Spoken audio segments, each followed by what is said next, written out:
Ladies and gentlemen, welcome back to the IWN YouTube channel. I'm IWN, and this is your WWE Friday Night SmackDown and AEW Rampage review. Thank you guys for joining me this evening. I was originally gonna go live with the SmackDown and AEW Rampage review this afternoon, but I decided to push it to the evening. So, if you guys are new to the channel, hit that subscribe button, turn on that bell for all notifications. I know there were a lot of you guys waiting on me. I'm sorry for taking a little bit long. I said I was going to go live in 15 minutes, but obviously it was way over. It was kind of over 15 minutes, sort of, a little bit. But don't worry, I'm here. I know there was like 6 or 7 people here waiting. Sorry, I took a tiny bit longer. I needed a little bit more time. But don't worry, I'm here. And like I said, if you guys are new, subscribe to the channel.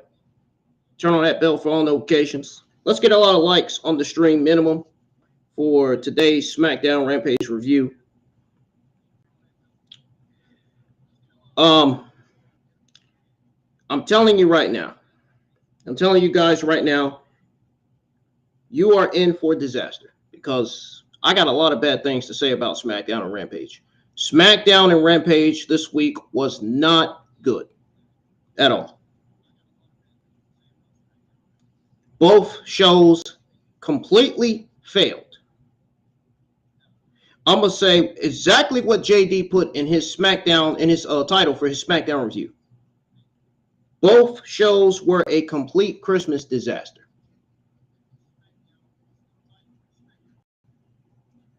I didn't like the way they were produced. I didn't like the way they were written. There was no excitement. There was no feel to both shows whatsoever. You can literally hear the piped-in noise. The crowd literally sounds like the virtual geeks from the Attitude Era, from the Thunderdome.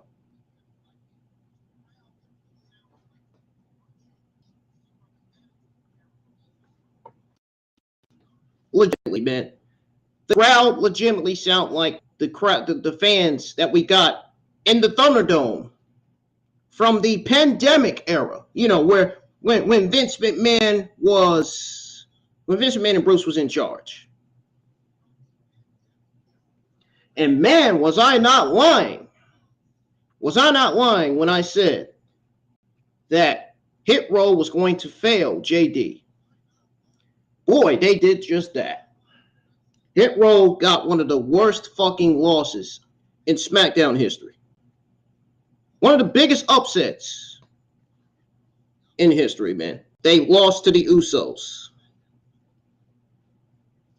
They legitimately lost to the Usos, man. And I was right all along. I predicted that Hit Row was not going to pique JD's interest, and they did not. And boy, JD had a lot to say on his review about Hit Row. And I could see why he easily calls them shit row. I more like their Hit Row to me are more like nothing more than a bunch of complete failures. Complete failures. Just like this fucking show. It's a complete failure. This show sucks. Nothing legitimately important on SmackDown outside of the Bloodline Bray Wyatt segment and Mysterio versus Angel Garza. That was it. Nothing else on this show to me stood out. Nothing. Absolutely nothing. Both shows were god-awful. We're going to go over exactly what went down on both shows here in just a minute, guys. And I'm also going to go over your WWE and AEW Saturday evening news. We got a lot of news on Shawn Michaels, John Cena. We got so much to talk about, guys. So much. We even have news on Teddy Long for the first time. For the first time ever. There's some news on Charlotte Flair. There's some news on the identity of the cameraman, news on the identity of the dancer during SmackDown. We got a lot of SmackDown news. I got news on Miru, Jeff Hardy's pre-trial. God, I am so sick and tired of seeing that news floating around social media. Am I the only one that's getting sick and tired of seeing news on Jeff Hardy and his pre-trial hearing? Why can't they just go ahead and get that shit over with, man? We are sick and tired of hearing it and seeing it on the internet. Why am I seeing this over and over and over? I think the fans need to sign petitions to keep fucking people from writing news articles about Jeff Hardy's freaking pretrial. That's what the fans need to do. Sign petition to keep to I don't know, man. Fucking Christ, man. I don't know why every time I look and I check news and I see Jeff Hardy's pretrial hearing, all I see news on it every now and then, every week is Jeff Hardy's pretrial, Jeff Hardy's pretrial this, Jeff Hardy's pretrial that. Oh my God, I can't tell you how annoyed I am seeing that. Why do they keep postponing Jeff Hardy's pretrial hearing? What is going on with that? Jeff Hardy should already be back in AEW. Shouldn't he already be out of jail already? I mean, I don't understand that, man. I really don't. And then you got the SmackDown Women's Division crumbling into pieces, man. I mean, I don't know what the fuck they're doing with the SmackDown Women's Division, but man, they got one of the worst SmackDown Women's Divisions ever. And yet, SmackDown is my favorite brand, and yet we got some garbage. We get garbage. It seems like we get garbage on these shows some weeks. That's not what I want to see. I don't like to see garbage on TV. If the shows are not going to deliver, I'm not going to go live with a review. Simple as that. Why do you think I didn't go live with NXT this week? NXT this week miserably failed. NXT was complete utter dog shit.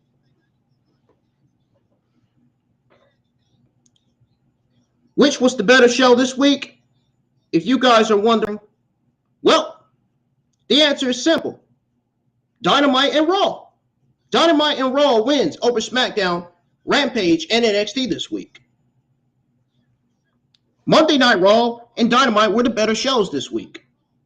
Even though Dynamite did have its ups and downs, still, they were still the better shows.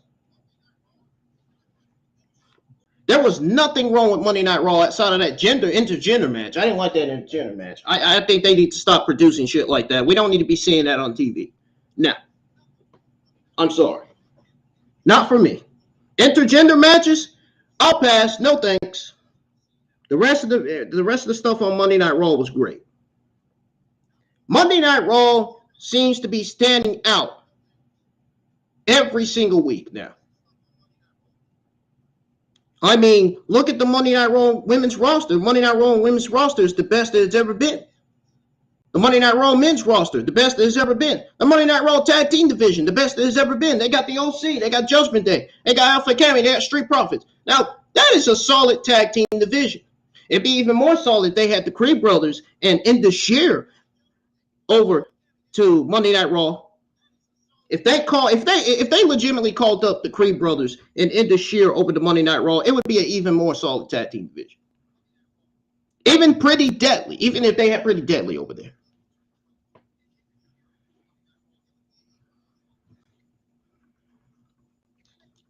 But guys, we got so much AEW Saturday Night News to go over. It is not even funny right now. It really isn't. And if you guys haven't followed me on Instagram, you can. Now's the time to do so. Follow me on Instagram, add me on Facebook and Snapchat. Links to all my accounts are in the description below. My Snapchat account name is in the description below too if you guys want to add me on Snapchat.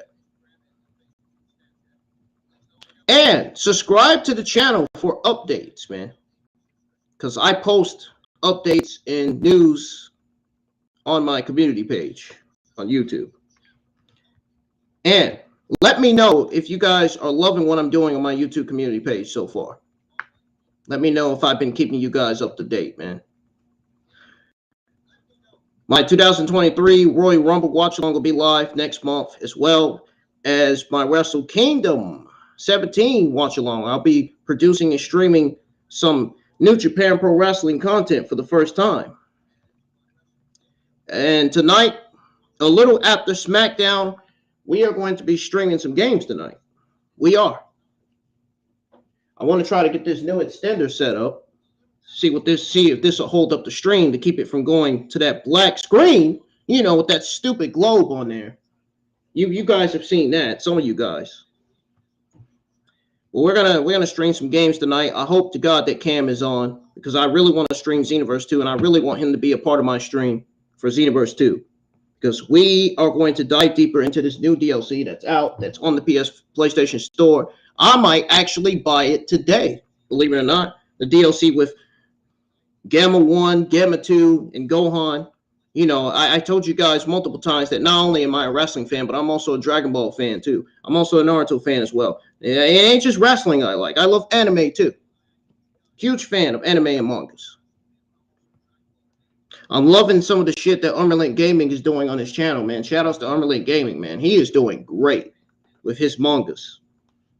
He's doing a fantastic job with his videos, man.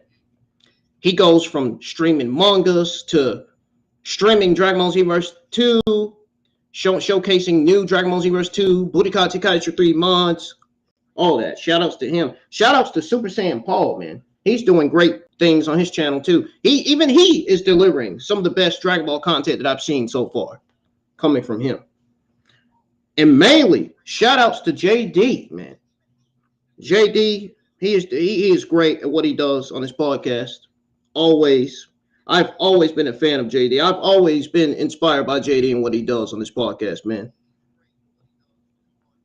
He's the reason why I sound better, look better. He's the reason why I shit on AEW and WWE. I mean, he's the reason why I say what I say, man. He's the reason why my channel's gotten better. Legitimately. He's one of the reasons why my channel got better, man. We're going to go ahead and get to the review, guys. I know you've been waiting. You've been waiting for me to review SmackDown Rampage. You're waiting on my thoughts on it. Well, I'm not going to keep you waiting, because we're going to go ahead and get started. Let's get some more people in here, man. I had 7 people in here waiting for me to go live. Let's get more people in here. I don't want this to be a dead chat where nobody is in here listening. I want everybody listening. I know sometimes I'm late for my watch-alongs and reviews.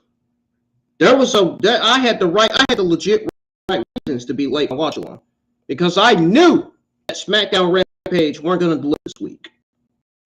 That's why I went late with my watch-along. I did. That's why I was late for SmackDown Rampage. As far as my watch-along, my SmackDown Rampage watch-along goes, because I knew both shows were going to be a complete disaster, and they were. See, I don't lie to you guys when it comes to wrestling, especially when it comes to giving you guys your WWE and AEW news. The news I give you is legit. The news I give you is not fake. It's not nonsense, It's not bullshit, dirt sheets, bull crap, The news I give you guys is real. Real shit, man. Real shit, WWE, AEW news. Anyways, guys, we're going to go ahead and begin with the SmackDown review this time. Enough with the talk. Let's begin the review here. So it was hour 1 of Friday Night SmackDown last night. The broadcast team of Michael Cole and Corey. Man, I'm so used to seeing Michael Cole and Corey Graves on commentary for SmackDown. I'm even so used to seeing Michael Cole and Pat McAfee. But Michael Cole and Wayne Barron welcoming the crowd to the show with a happy holidays message. Oh, to those of you that don't know, Pat McAfee will be back on commentary at the beginning of next year, I believe, starting next month. Next month is my birthday. So when the 25th gets here, be sure you guys wish me a happy 24th birthday. Roman Reigns' music played at the start of the show. And the Bloodline made their entrance to the ring. Cold Blood, the tag match with John Cena. That will happen on December the 30th. I can't wait. That's going to be one of the biggest SmackDowns in WWE history right there. Probably going to be one of the best SmackDowns that we haven't seen in decades. One of the best SmackDowns that we haven't gotten in a long time, man. One of the best SmackDowns that would ever invest our time in watching. That's for sure. But Roman Reigns, Sami Zayn versus John Cena and KO will happen December the 30th, 2022. And it said it was a test for Sami Zayn to see if he can help solve the Kevin Owens problem. That's either on the New Year's or it's on New Year's Eve. It might be on New Year's Eve. If I'm mistaken. I might be wrong. I don't know. But Paul Heyman had the mic, said it would be 2 historic weeks for the greatest faction of all time. Yes, I love this faction. One of my favorite great factions ever, man. The Bloodline first. The Usos would successfully defend their tag team championships against Hit Row and called a spoiler. Then in the beautiful warm city of Tampa, Solo would take out Sheamus. That's going to be a hell of a match. Solo Sikoa versus Sheamus. Man, I want to see those guys go down. You know, the Brawling Brutes and Usos have a history between one another now. Along with the biggest televised match of 2022, when Kevin Owens and John Cena get smashed by Sami Zayn and Tribal Chief means. If you guys can hear me, give me a hell yeah. Or at least let me know yes. If you can or not. What was I going to say? Oh, at that point, Roman asked for the microphone and a Sami chant broke out. Roman said that's exactly what he was thinking because on December the 30th, he knew what he was going to do, and that's smashing somebody. He said he's made millions smashing John Cena and KO. He's curious what Sami Zayn is going to do. He said he doesn't look like the Sami he knows. He looks a little flourished or... No, I'm just going to say he looks irritated. That's what I'm going to say. Sami said he should be on top of the world because he's found the only thing he's ever wanted, and that's respect and feeling like he belongs. Everywhere they go, crowds chant for him. That's true. That is absolutely true, man. He's not lying. You would think it would put him, top of the world, but it doesn't because there's a black cloud over his head called Kevin Owens. Last week should have been a great Sami Zayn, but it was ruined only by Kevin Owens, but by his mere existence. To those of you that was in the live chat for my SmackDown and AEW Rampage one, we had a good ass time. Good ass time, man. Really. Even though, despite the shows not being good, despite both shows failing, the fact that Kane is tied to Sami Zayn for his entire career is running his life. Zayn got more intense and said next week they would leave Owens and Cena mangled. Because when you step to the bloodline, you get smashed. Sami Zayn told them to prepare to do what this city is about to do. And that's to acknowledge the tribal chief. Acknowledge me. Roman smirked throughout his entire performance. He gave Sami a hug when it was over. So we got the Usos Hit Row. This was a great fucking performance by Sami Zayn. He looked distraught, intense. which appears to be excellent, exactly the way Roman Reigns likes him to be. Roman's facial expressions are excellent throughout. This was one of the best segments on SmackDown. Easily, man. You love to see it. Really. Really, man. This segment had excitement and feel written all over it, man. You can tell that the hype was real there, man. Like, seriously.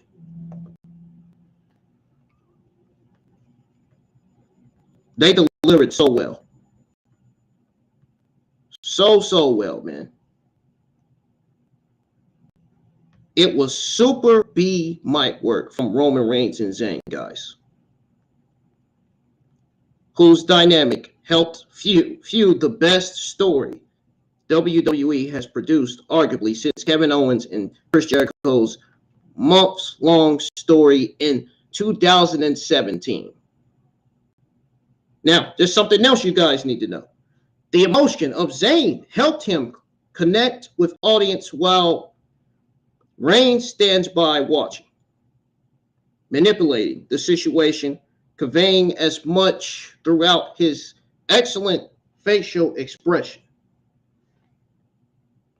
The moment that the divorce between Sami Zayn and the Bloodline occurs, the fans will erupt, and WWE will have its biggest babyface since Bryan Danielson, known as Daniel Bryan in WWE, where he was formerly known as Daniel Bryan in WWE, a face popular enough for the company to consider providing from whatever WrestleMania plans it has in place to Zayn challenging the head of the table. That's good.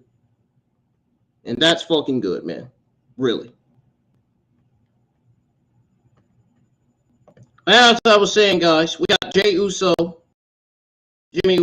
with Sami Zayn and Rings versus Hit Rose, Ashanti Adonis in Top Dollar, more like $0, with B-Fab at ringside for the Undisputed Tag Team Championships.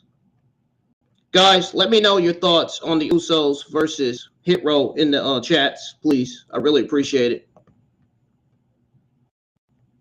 Chris in the chat, I absolutely agree, man. I also thought that SmackDown Rampage was not good. Oh, and Christopher Denver in the chat, thank you for subscribing, man. I just realized you subscribed to the channel. I really appreciate it. I hope you enjoy the wrestling gaming content I have on the channel, man. Hopefully it makes your day better, whatever suits you.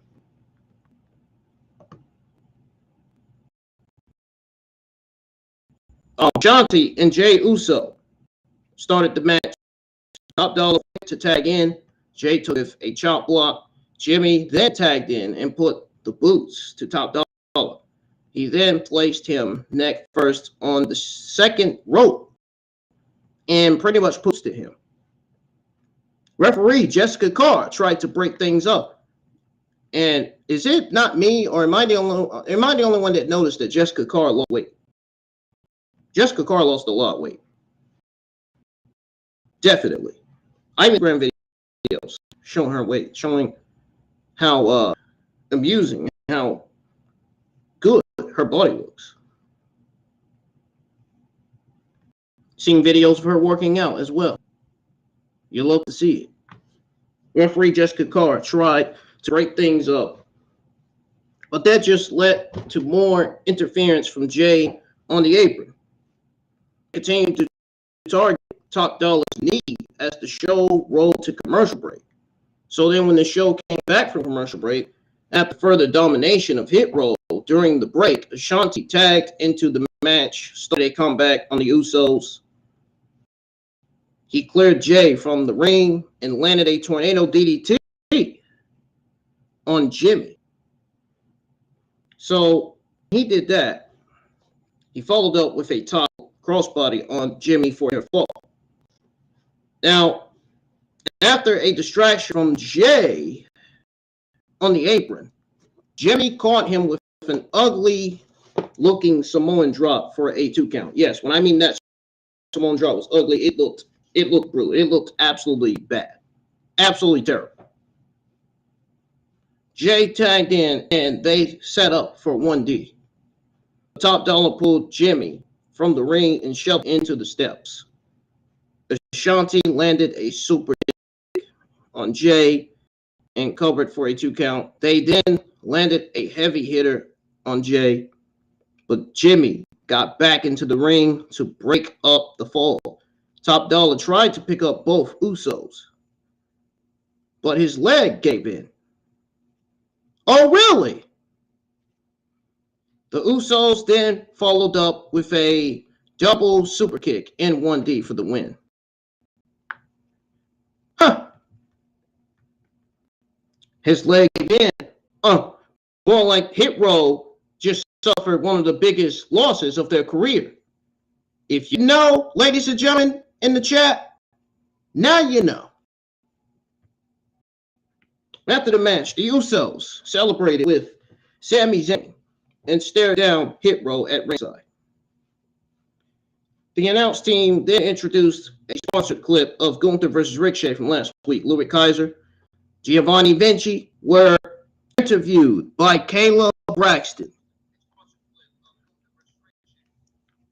So Kaiser, when Caleb Braxton was interviewing them backstage, Kaiser said their miracle on 34th Street Fight was a disgrace to their sport. And they would restore honor to their mat when they defeat Braun Strowman. Strowman Express! Stupid! Yeah, Strowman. And Ricochet later on. Back in the arena, Emma made her entrance for a 6-woman gauntlet match. God, this was one of the worst six women gauntlet matches I've seen in decades, man. God, this match did not have no excitement at all. No feel, no build, nothing. Nothing. A 6-woman gauntlet match came up. My God, I can't hardly wait to go over that match and give you guys my thoughts on that match. I mean, my God. Just by looking at my face, you can tell I did really appreciate it. I did. One thing's for sure. It might take time to repackage the members of Hit Row. The act isn't working right now for them. Top Dollar continues to struggle mightily in the ring. Not good. Not good. Now, I don't know about you guys, but I'm not sure how much more could be gotten out of them at this point. At this point, WWE might as well release them from their contracts. And you want to talk about one of the worst tag teams in the SmackDown tag team division? Yeah, Hit Row is one of them. Hit Row is definitely on that list after tonight. And then you wonder why JD is shitting on. You think JD shitted all over Hit Row like he did on his SmackDown review. I mean, do you blame him? That performance was bad. Not good at all from Hit Row, man. I'm gonna need Hit Row to get themselves together.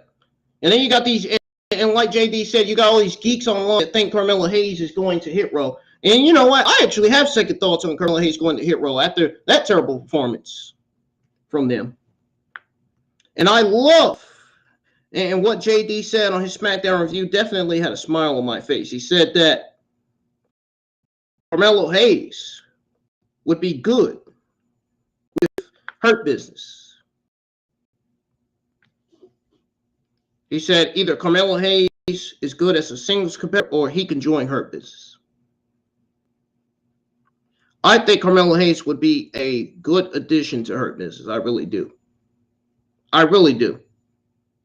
I could see a lot of potential there with him being at Hurt Business. But I'd rather, at this point, I'd rather Carmelo Hayes be on the main roster as a singles competitor. I'd rather see him grind it on his own on the main roster.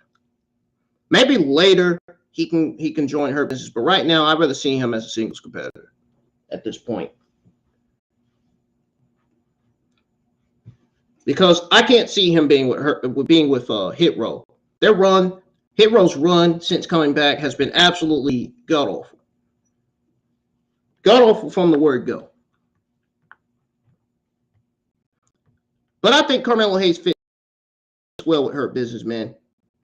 I mean, one of the more dangerous factions in WWE, no question about it. So,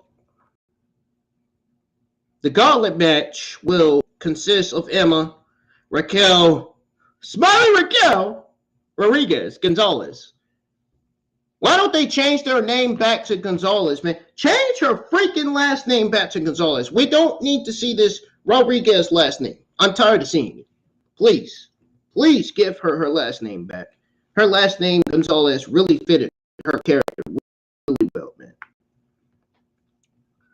Emma, Raquel, Tegan Knox, Liv Morgan, Sonya Deville, and Xia Li. Emma was already in the ring. Xia Li made her entrance as the second entrant. So we pretty much got Emma versus Raquel Rodriguez versus Tegan Knox versus Liv Morgan versus Sonya Deville versus Xia Li in a 6-woman gauntlet match for the shot at the SmackDown Women's Championship. Why? I'm trying to figure out why they have the nerve to add Raquel Rodriguez to the match when we know that Raquel Rodriguez is already a number 1 contender for Ronda Rousey SmackDown Women's Championship. I mean, I think WWE had Raquel Rodriguez versus Ronda Rousey booked for the Royal Rumble way before she was added to this gauntlet match. And I don't think that to me makes sense. Really. I'm just throwing it out there. Why would you fucking book Raquel Rodriguez versus Ronda Rousey for SmackDown Women's Championship for the Royal Rumble and then add Raquel Rodriguez to the 6-woman gauntlet match? When you already know that she's the number 1 contender for Ronda Rousey SmackDown Women's Championship. See, this is the shit I'm talking about right here, man. They gotta fucking do something. They gotta do something that doesn't make sense creatively. I hate that. I hate when WWE does creatively dumb stuff, man. Oh my God. They need to make sure their creative's in line. They need to make sure they're creatively producing and writing these shows, right? They need to make sure the rosters are fixed, man. And for God's sake, end the brand splits. Really.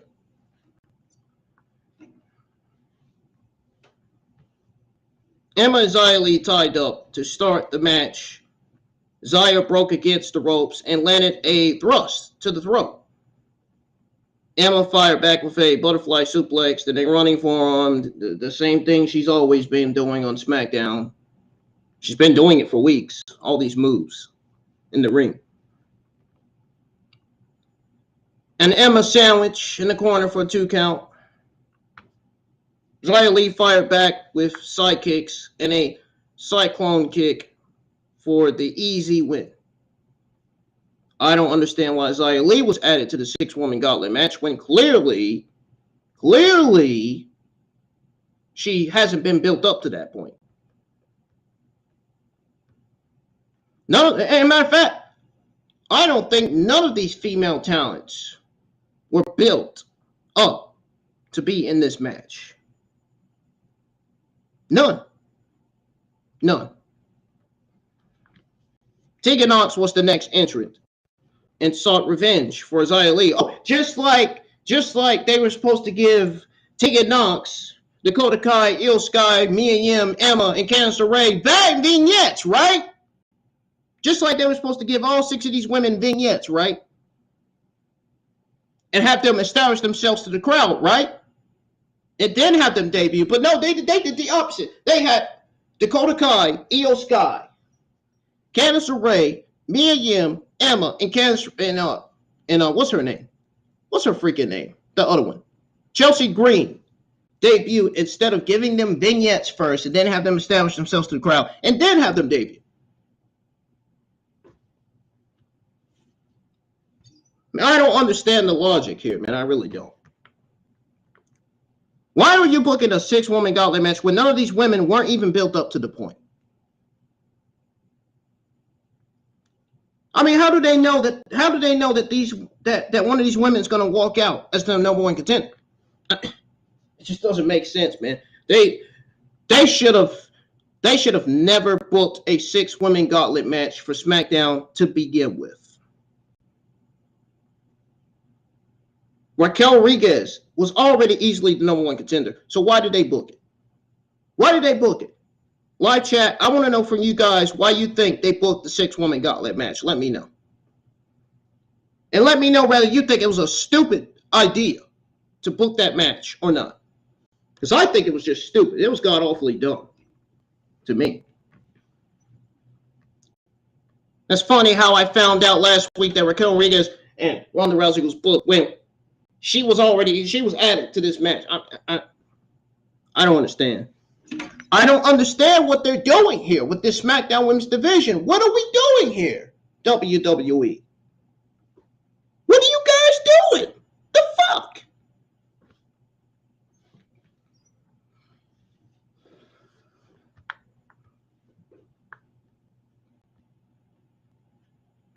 Tegan Nox was the next entrant and sought revenge for Xia attacking her during the women's tag team title match last week. I already went over that. I'm not going over that again. Fuck it. I at this point, I'm just ready to get this over with and just give you AEW Saturday Night News. Because that's the only thing I'm excited for at this point. Raquel Rodriguez made her way to the ring as the next entrant.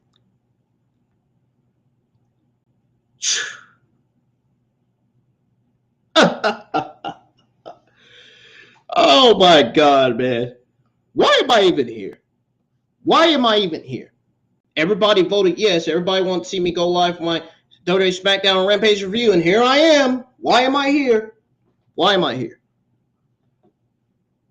The match between Emma and Xia Li was not a good hot start at all. Emma or Tegan Nox weren't even given much of a chance to look good. Not good. Not cool at all.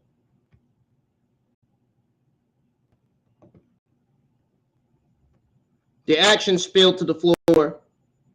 As the show returned, Xia Li targeted the injured elbow of Rodriguez with a kick. She then slammed Raquel into the ring apron, followed by a knee strike. Back in the ring, Raquel turned things around. Yes, folks, I'm not joking. She turned things around with a lariat. And then a twisting elbow from the second rope for a 2 count. Xia landed a rising elbow strike and attempted a cyclone kick. Again, that's the second time I've seen her deliver a cyclone kick. The last time she delivered another cyclone kick was to Tegan Nox, and now she did it to Raquel Rodriguez.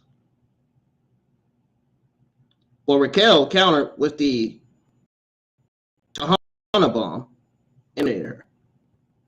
So Xia Li was eliminated. Man, what a run. What a terrible run it's been for Xia Li on the main roster, man. Oh, my God. I feel almost so bad for her. Really. Liv Morgan ran down to the ring, went for a code breaker. But Raquel was too strong and held her in the air. Liv escaped and landed some running knees in the corner. She then went for a flying head scissors.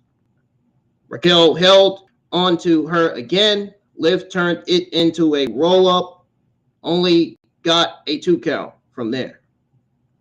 So they traded a series of pinfall attempts for 2 counts.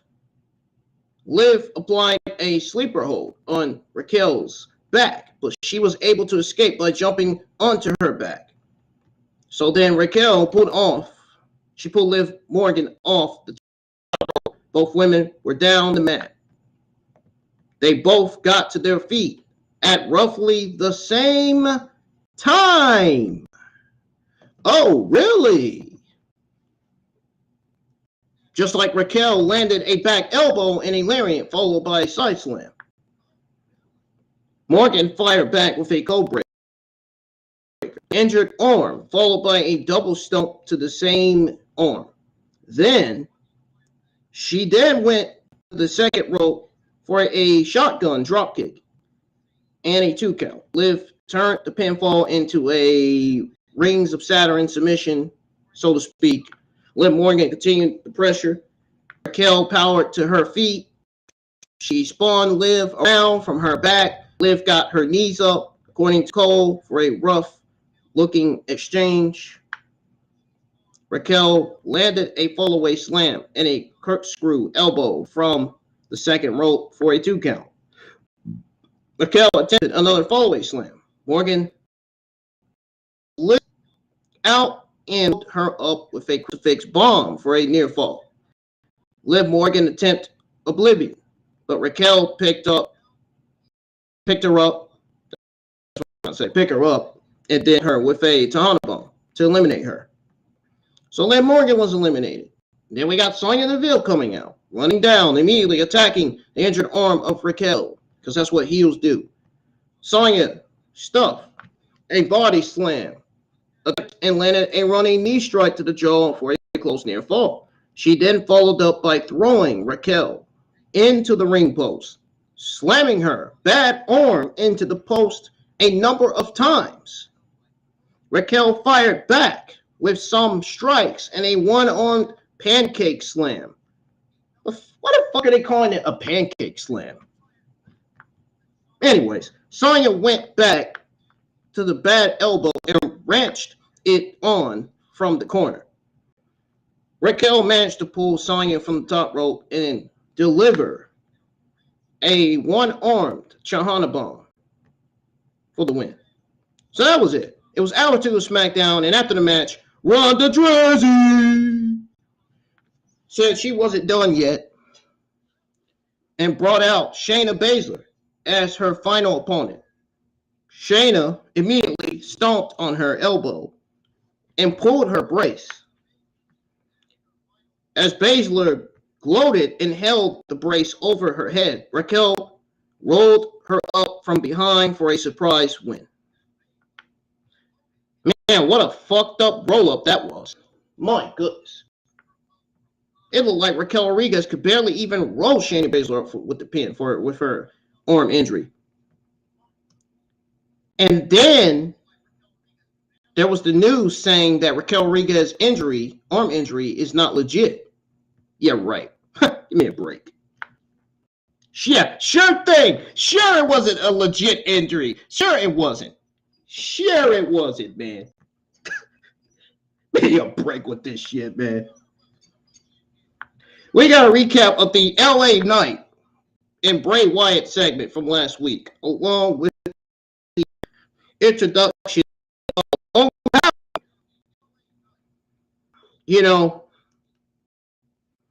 from going back to that 6-woman gauntlet match, I don't feel like that handicap did anyone any favors at all. Period. Zero. No. I mean, Raquel looked clumsy and kind of cringy throughout. A number of perfectly healthy opponents were unable to capitalize on it even after she had been in the fucking match for almost 20 minutes.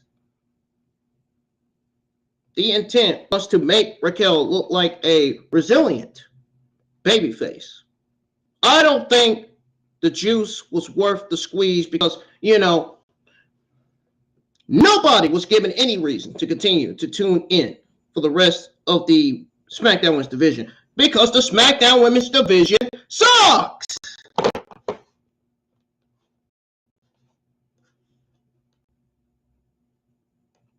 The The SmackDown Women's Division sucks.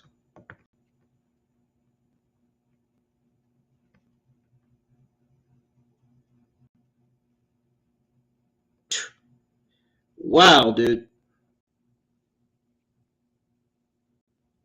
This was not good. Easily one of the worst matches on this week's episode of SmackDown. I don't even know what else to say. I don't, guys. I don't know what else to say about this. It was awful. It was awful. Bray Wyatt made his entrance following the break. He said one of the hardest things in the world for him to do is come out and talk to crowds with the world watching at home. Bray said he'll never get used to people being excited to see him, and he's not sure if he'll ever understand it. He said he tries to present the most real version of him, but he's not even sure if there is a real him. Bray said one thing he does know is that LA Knight owes him an apology, and told the crowd to be honest and admit they thought it was him for a minute. Wyatt said he's not Uncle Howdy. Uncle Howdy. He's not Uncle Howdy, man. He's not Uncle Howdy. Get your minds out of it. Bray then stuttered a bit and said he lost his train of thought. He apologized and then bent over with his hand over his mouth. We didn't need to know that. That's too much information. That's too much information, man. Bray then attacked the cameraman closest to him, choked him with the mandible claw. I should have never even said that on the stream. Bray then slammed his head against the mat before a number of WWE officials, including Adam Pearce, made their way to ringside to get the situation under control. Bray looked eyed at the camera. Now, I'm sure some of you are not so sure if there is a real me was to tell that things weren't exactly what they seem. Well, folks, we'll have to see where this goes next. Wonder if they're gonna continue this feud on next week's episode of SmackDown or not. I do have some news on what's booked for next week's SmackDown, and it's not the LA Knight Bray Wyatt feud. I know that. That's one thing we know. So Angel Garza, Humberto Carrillo were shown in the ring. We're shown in the ring with no entrance, no theme song whatsoever. It's almost like, to WWE, it's almost like they're enhancement talent. Angel Garza and Humberto Carrillo are a tag team. They're known as Los Lotharios.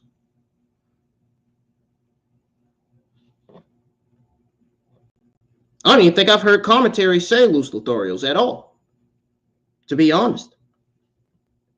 Where have they been the last few months? Oh, I'll tell you what they've been.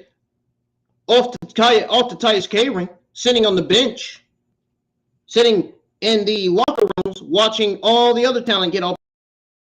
They don't get any opportunities at all.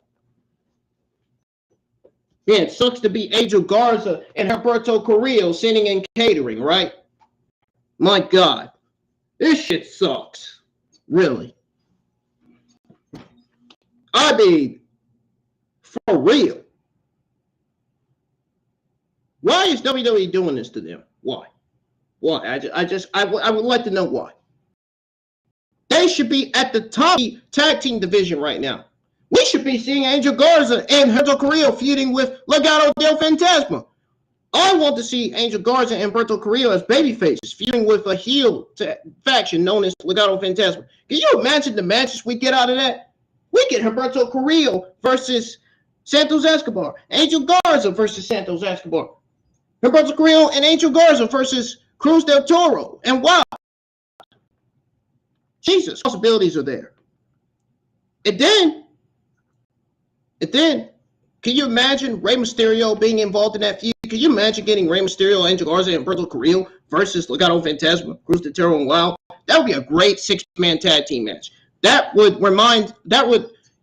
to me, that match would go back to the Lucha Underground days. You know, where those Mexican wrestlers with the lucha mask coming out, doing their fucking thing. This would take me back to the fucking wrestling days, to the days in watching Mexican wrestling on TV, man, on DirecTV years ago.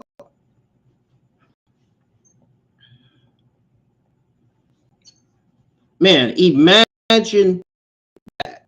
I would not be surprised if WWE in a feud with Santos Escobar after his feud with Karrion Kross. And I would not be surprised if Triple A comes up with the idea of involving Los Lotharios, having Los Lotharios turn babyface, and have them team up with Rey Mysterio in his feud with Legado del Fantasma. That would be great. I think that would be a great concept. What do you guys think of that? Let me know what you guys think of Rey Mysterio, Los Lotharios versus Legado del Fantasma. Let me know what you think. I think it'd be great. We need something new on SmackDown, something that bring the ratings up for real.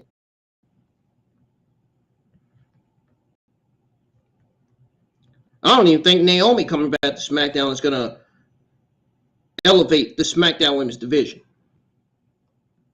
To be honest, I've seen Naomi going to AEW, given that I seen that fucking video of her and that video and that photo of her and Jade Cargill at some fucking party together. I wouldn't be surprised if the picture is still floating around on Instagram.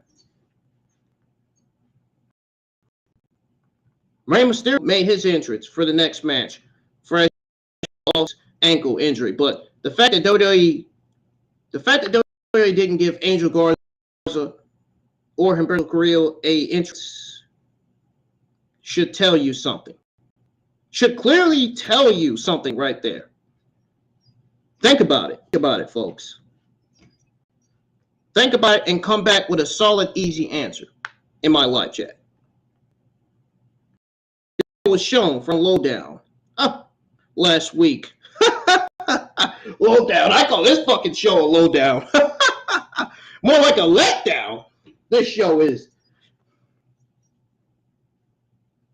It'd be easy to sit down and watch. Or no, it's not easy to sit down and watch, actually. The video show was SmackDown last week where they called him an old man and set up this match. Really? So that's why they booked Rey Mysterio versus Angel Garza. Because Los Lotharios, they booked, guys, listen, they legitimate Mysterio versus Angel Garza because Garza and Humberto Carrillo both called Rey Mysterio an old man.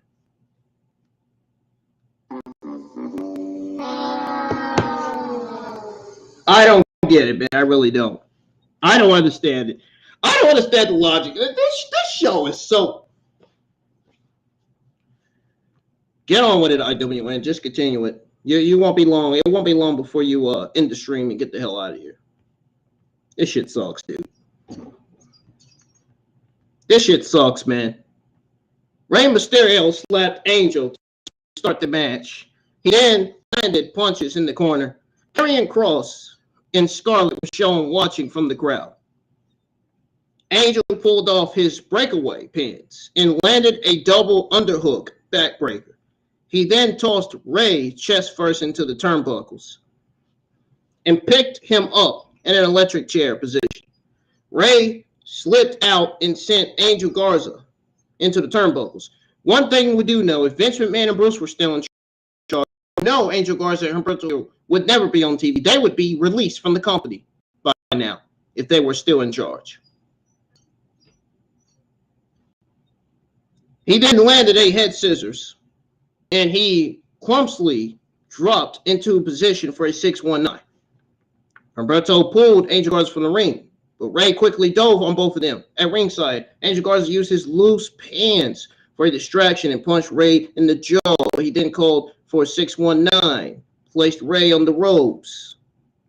Humberto punched Ray in the face. Angel went for the 619. Ray popped up, sent him on to the opposite rope. Then Ray landed his 619 and a springboard DDT for the win. That was pretty much it. After the match, Ray stood on the ropes and stared down Cross and Scarlett. Cross pointed his watch. Now, you guys are going to be shocked. You guys are going to be shocked when I tell you this, but this match was great. I loved the fact that this match was booked because A,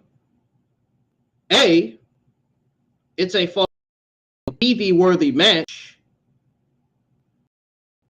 B, this gave Karrion Kross a chance to watch Rey Mysterio to see what Rey Mysterio can do in the ring.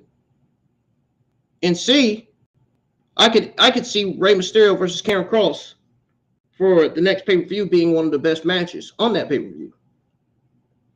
Just based on what I saw.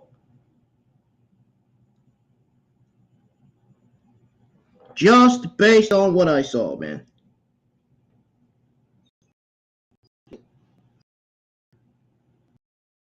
After the match, Ray stood on the ropes. He stood on the ropes, actually. Stared down Cross, Scarlett, crotch. I find it hilarious how Cross pointed at his watch, man. Really? Really?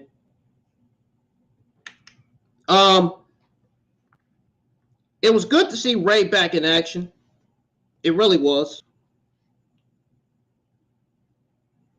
I wish the match could have gotten a few more minutes because both are very talented in the ring.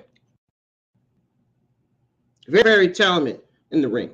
Nav, I'm not really playing the game. This is a SmackDown Rampage review. This is not a game. It's not a video game. Sorry, bro. If I was streaming the game, you'd be here by now. But I'm not streaming it.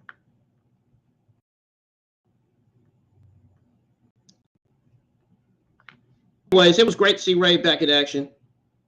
I'm pretty sure you guys, too, wish the match could have gotten a few more minutes because both guys are very talented in the ring. However,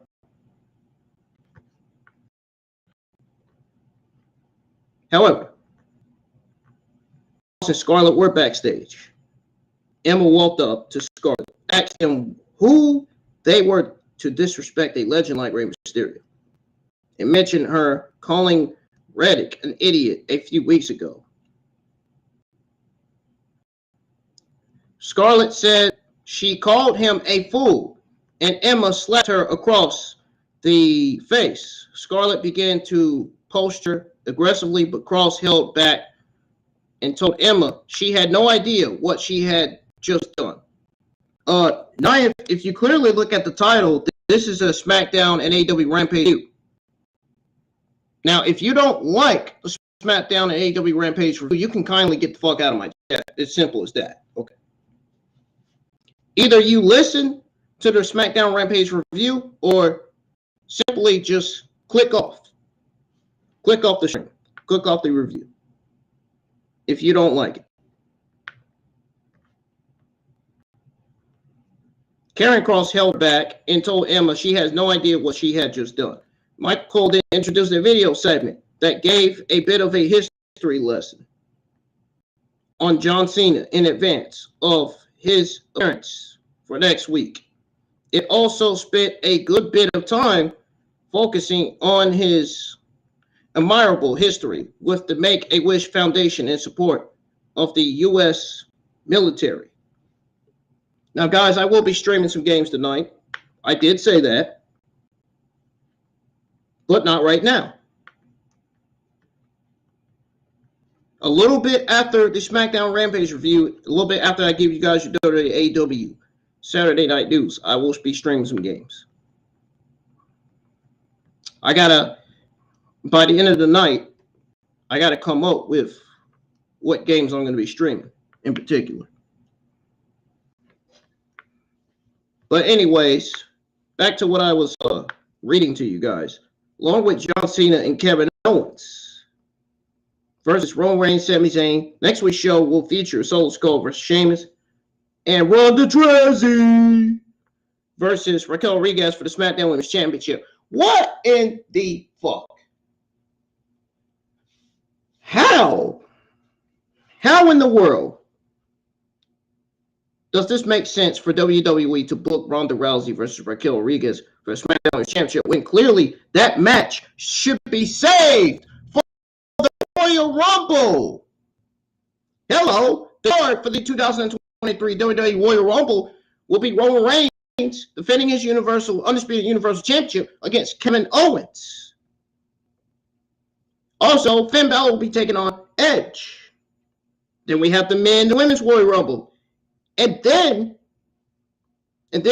I said this a few weeks ago, the first match was going to be Roman Reigns versus Kevin Owens. Second match is going to be Ronda Rousey versus Raquel Rodriguez. So why are we booking Ronda Rousey versus Raquel Rodriguez for next week's SmackDown when it should be saved for the Royal Rumble? What the heck? What is WWE doing, man? It's like I don't understand. It just doesn't make sense to be booking Raquel Rodriguez for SmackDown when you could save it for the 2023 Royal Rumble. I'm just saying. Really. I don't get WWE's logic, man. I really don't. They are starting to do some dumb stuff, and that's not good. They have got to get with the program. Really. Triple H and his administration has been great so far, but they got a little bit of loops going on. They got to make sure they're booking matches and saving matches for pay-per-views. They got to make sure they're booking the right matches. Make sure you book matches that make sense, not matches that don't make sense. You know what I'm saying? Ronda Rousey versus Raquel Rodriguez for the episode of SmackDown makes no sense. However, writing and producing the Ronda Rousey versus Raquel Rodriguez match for the SmackDown Women's Championship for the Royal Rumble 2023 pay-per-view makes sense. I see a lot of people in the community. A lot of people in the community are going to be shitting all over this match next week. A lot of people. A lot of wrestling podcasters, a lot of YouTube wrestling content creators, a lot of those people, and even the journalists, a lot of people are going to be shitting on this match next week. I'm telling you right now, it's going to happen.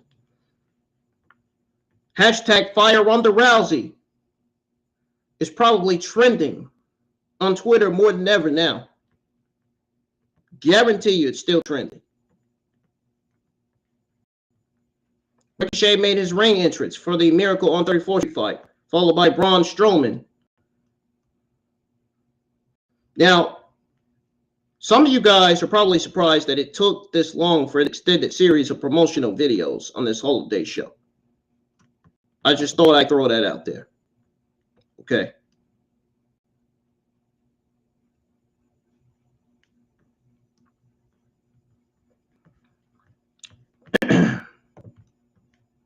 Why am I even here, man? I really want to just get off of here so bad. I really do. Because of how bad both shows were this week. A video package aired of Lacey Evans competing in some kind of military club fight and participating in training camp. She will re-debut next week. Oh, great. I can't hardly wait. I can't hardly wait, man. Can't wait how terrible that debut is going to be. In the arena, Ricochet and Strowman awaited their opponents. Kaiser and Vinci made their entrance among gifts. Christmas trees and various other Christmas items scattered around ringside. They looked disgusted by this match stipulation. Oh, by the way, Merry Christmas Eve to everybody in the live chat. We got Kaiser and Giovanni Vinci versus Braun Strowman and Ricochet in the Miracle on 34th Street fight. So this was pretty much the main event of SmackDown. Strowman shoved Vinci into the corner, and Ricochet landed a running drop kick. Kaiser pulled Ricochet to the floor, tossed him into the ring steps. Kaiser and Vinci attacked Strowman with a series of chop blocks and kept him on the ground. He eventually got to his feet and dumped both Kaiser and Vinci to ringside. Ricochet ran the barricade and landed a flying head scissors to Vinci and tossed him into the barricade with it. Vinci drove Strowman into the ring post in the floor and then into a pile of gifts and Christmas trees at ringside. Kaiser then put Ricochet in an armbar as Vinci smashed him repeatedly with a kendo stick. And then they smashed Strowman with a chair. Quickly recovered and smashed them both with right hands. Strowman tossing them into the pile of gifts and Christmas trees on the stage area. Kaiser and Vinci managed to recover, delivered a double suplex to Strowman on the stage. Vinci was bleeding from the eye area after colliding with the Christmas trees. He and Ricochet brawled near the ring, and then Kaiser landed a chair shot to the back as Ricochet set up for a springboard. They turned their attention back to Strowman and buried him with gifts and trees. They then opened a human-sized box and a ballerina danced her way out of the arena. Larger gifts, and New Day walked out of the box dressed as nutcrackers and kicked both Vinci and Kaiser in the balls. Ha ha ha ha ha! Very funny. Very funny, man. This was lame. Lame. Cringe.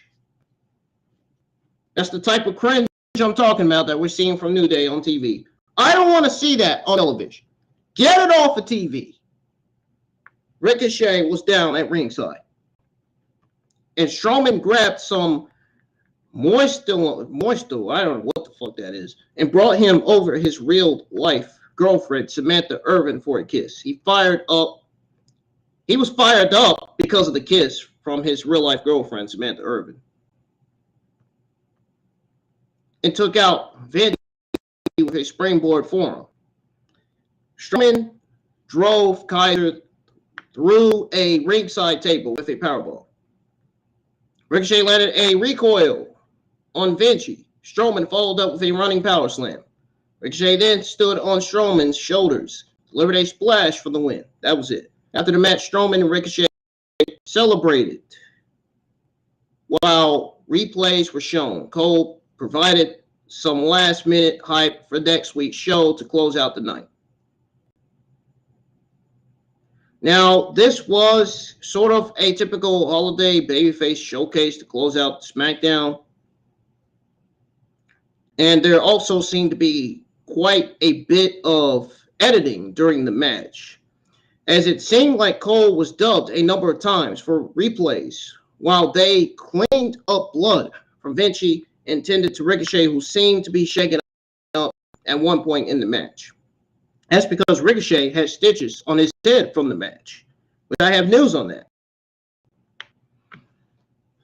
Now, they managed to stitch together a passable match, I guess, including some extra holiday that I'm sure a lot of you guys will have nothing but great things to say about. That I'm sure you still have great things to say about, I'm sure.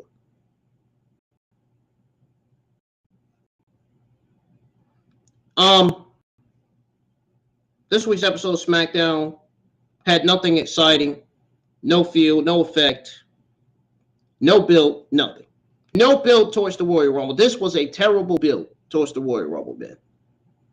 Terrible start. A terrible start heading into the Royal Rumble, man. There was no excitement, no build at all. None. None whatsoever. I really hated this week's episode of SmackDown. Even Cam would come in the chat and say SmackDown sucked. Even Underground Temple would come in my chat and say that SmackDown was complete dog shit.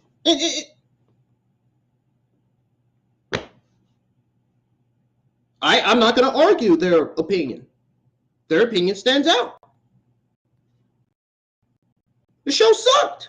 There was nothing on this show. Nothing. The number one thing I loved about the Bloodline segment. The second thing I loved about the show was the Bray Wyatt segment. The third thing was WWE showcasing Rey Mysterio, giving Karen Cross an opportunity to watch and see what Rey Mysterio can do. That was the only thing I liked. That was it. What a terrible episode of SmackDown, man. I'm moving on. We are now getting ready to review Rampage. We're moving on to Rampage, man. Fuck this. Screw this, man. Complete War Fest is the SmackDown Christmas Eve episode this week, man.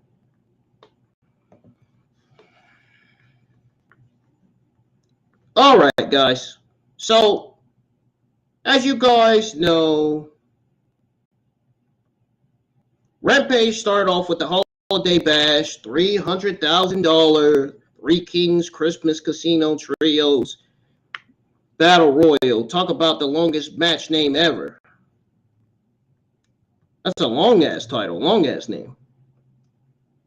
The Holiday Bash edition of Rampage opened up with the Battle Royal. 8 teams competed for a briefcase filled with $300,000 in cash. As soon as the bell rang, all hell broke loose. It was almost impossible to follow everything that was going on with so many bodies flying around at the same time. Especially since some people immediately took the fight out of the ring. Eliminations came quickly. That's not what you want to see. The show being rushed, the match being rushed. No, the match was rushed. No question about it. The show was taped. Same with SmackDown. Match was rushed. Eliminations came quickly, seemingly at random, which is par for the course in a battle royal. Typical, normal thing. This ain't normal to me. This is unusual. It had some fun moments. No, I think the only fun moment, the only interesting moment was the Claudio Castagnoli and Rush face-off. You want to talk about a moment? That was a moment. It was also kind of a mess. The camera did not always catch important moments because there were so many different people doing things at once.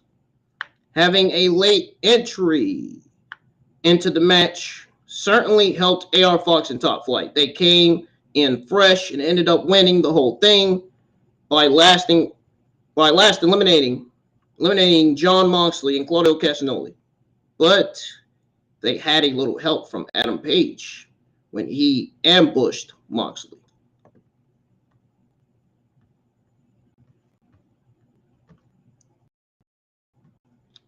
Yep.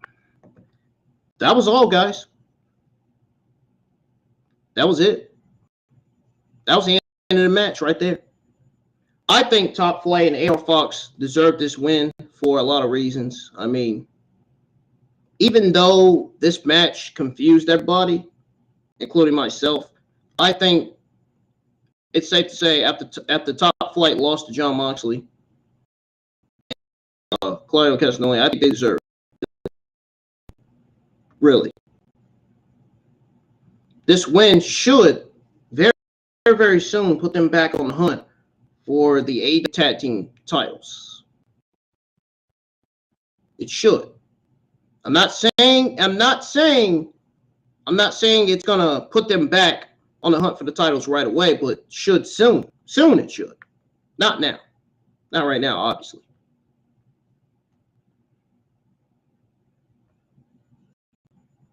You know, that was a whole lot in this match. Now, I do appreciate how they protected Claudio. And something else about this Battle Royal, too, that I want you guys to know. Listen to this. It took all of the best top flight ever known on top of all the top flight ever known, should I say. All told. The format was confusing. You know, it wasn't really quite sure. I don't think some of you guys that were watching Rampage knew how this was going to work until about halfway through the thing. Now, I'm guessing it was supposed to launch a few more programs. It did. But take it as a whole, well, it's the holiday season. It's the holiday weekend. So, I'm not going to say much about the match, really. The only thing I know is the face-off between Claudio, Castagnoli, and Rush and Nemeth, and blows and chops and all that. That's the only thing I enjoyed. And I think this is setting Castagnoli versus Rush match for next Friday episode Rampage. I would not be surprised if they book Claudio Castagnoli versus Rush for Rampage. They could book that match. Oh my God, take my money. I would not mind seeing Claudio Castagnoli and Rush going one-on-one in the ring for the first time on Rampage. And that could easily boost up the ratings and viewership if they book. If it's written and produced right, if the match is booked right. I hope we get a Blackpool Combat Club and Rush feud in AEW, because that's exactly what the tag team division needs. A fresh new feud, a feud that's going to benefit the tag team division, a feud that's going to raise viewership. Blackpool Combat Club feuding with Rush, Vince, and Drolestico, Dragon Lee. I think that would be a good feud. I really do. But they got way too many factions in AEW. They have got to get rid of some of these factions. There's no sense in having too many factions and too many titles. You got to be kidding me. AEW has got some issues they need to fix, really. And those twos are included. Too many factions, too many tag teams, too many titles.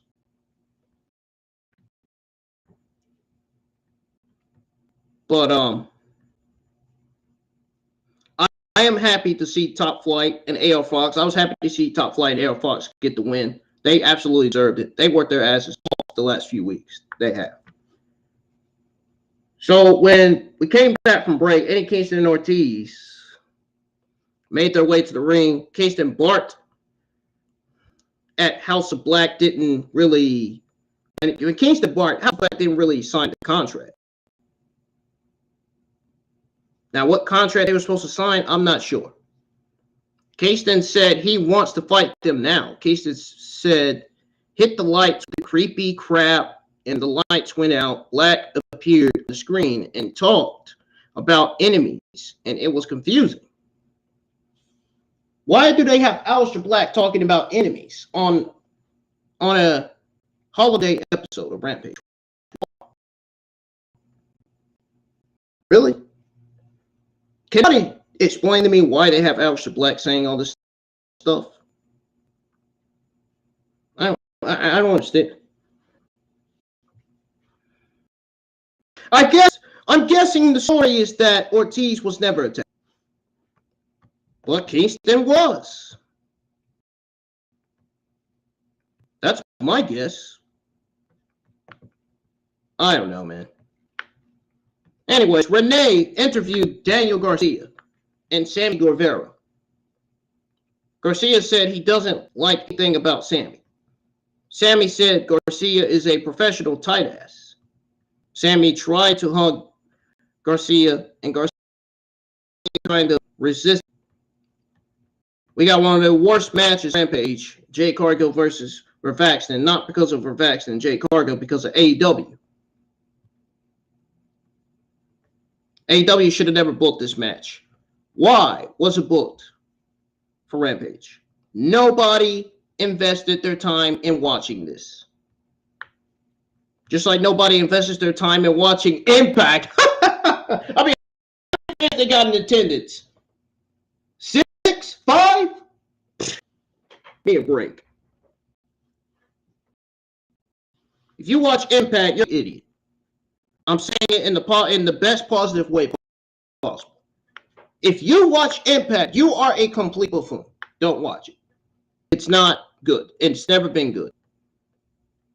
The only time Impact was great was when legend talents like Samoa Joe, AJ Styles, Jeff Hardy, and Hulk Hogan were there.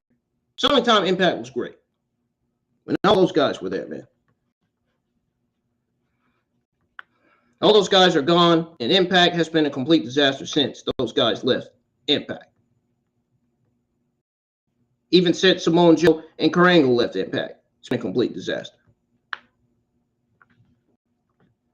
So we got a little Jade Cargill versus Vertvixen TBS Championship squash match. It's just AEW's way of saying we don't give a fuck about Jade Cargill. We don't give a fuck about the TBS Championship. If they didn't give a fuck about the TBS Championship, then why was it introduced? Why was it introduced? What's the use of having the TBS title on TV? Get rid of it. Get Jade Cargill off of TV and get rid of the TBS Championship. It's almost like they're trying to make Jade Cargill a fool out of herself. Jade Cargill's being booked like a loser as TBS champion on TV. That's what I see. Why don't you start having Jade Cargill defend her title against real opponents in AEW? Hello. Real opponents like Chris Statlander, real opponents like Lish. Man, God knows how long Layla Hirsch will be out before she comes back. Or should I say, God knows how long Layla Hirsch will be back. Chris Statlander, not cleared to come back yet. Got the news on her already. It's ridiculous. It's time for them to have Jade Cargill drop that TBS title to somebody else. Simply because Jade Cargill is just not a good TBS champion. She's one of the worst TBS champions ever on TV. She is as worse as Ronda Rousey.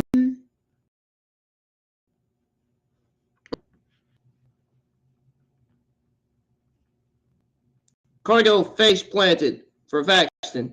Cargill slammed for Vertvixen. Then we got that stupid picture-in-picture break. Something ProWrestling.net is getting tired of. Something that I'm fucking getting tired of, too. This shit is annoying. I'm tired of these fucking commercial breaks every week. Why can't they just give us a full show? A full Monday Night Raw show, full SmackDown show, full NXT show, something. Full show. All I want is a full show with no commercials. You guys want to watch a full wrestling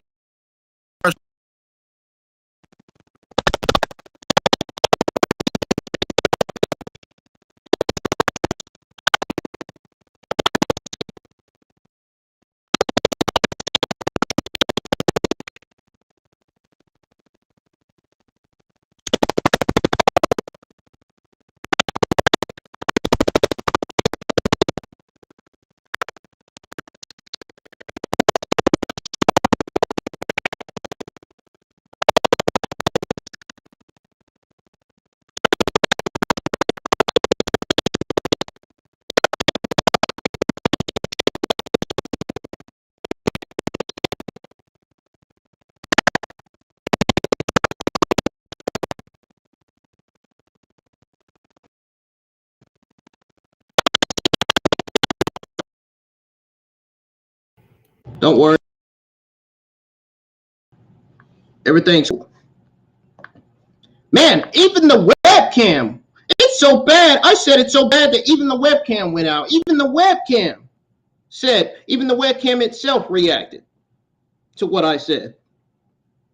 Even the webcam itself is getting tired of fucking picture-in-picture commercial breaks. My God, man. Looks like I may have to start watching Rampage, dude. Really?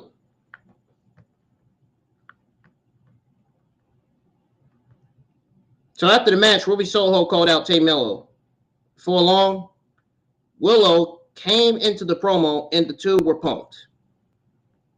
We then got the end, or should I say, of Dynamite on Wednesday.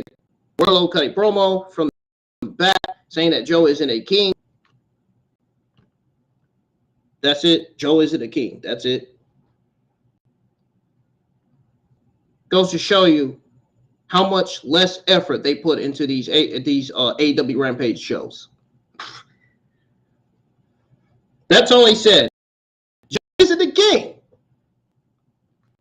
Then you wonder why nobody watches. Give me a break. I'm so done. Really. I don't like shitting on these shows, man. I really don't. But when they're bad, I have to. I have to tell you guys how I feel. I want you guys to know how I feel about these shows being bad, being overly produced, wrong, and shit like that, man. If the shows are not produced and written right, if the matches are not booked right, if the show's being rushed, if AEW is producing and giving us garbage, you might as well not be watching it at that point. That's how I felt about both SmackDown Rampage. I almost literally wanted to delete SmackDown Rampage. Literally. That's how bad the card for both SmackDown and Rampage looked for this week. But we had got a tease for the main event into commercial. Man, that Jade match was some of the dumbest placement of a match I've ever seen on Rampage. Vertvixen never had a chance in hell to put her hands on Jade Cargill.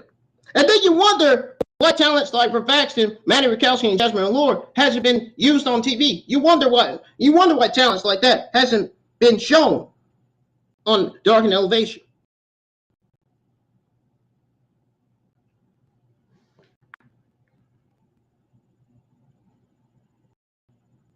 I knew that somehow, in some way, they were able to stretch that for nearly 5 minutes. 5 fucking minutes, man. 5 minutes. It's Christmas week. But that was not the best. Not the best match on the show at all. One of the worst matches on the show.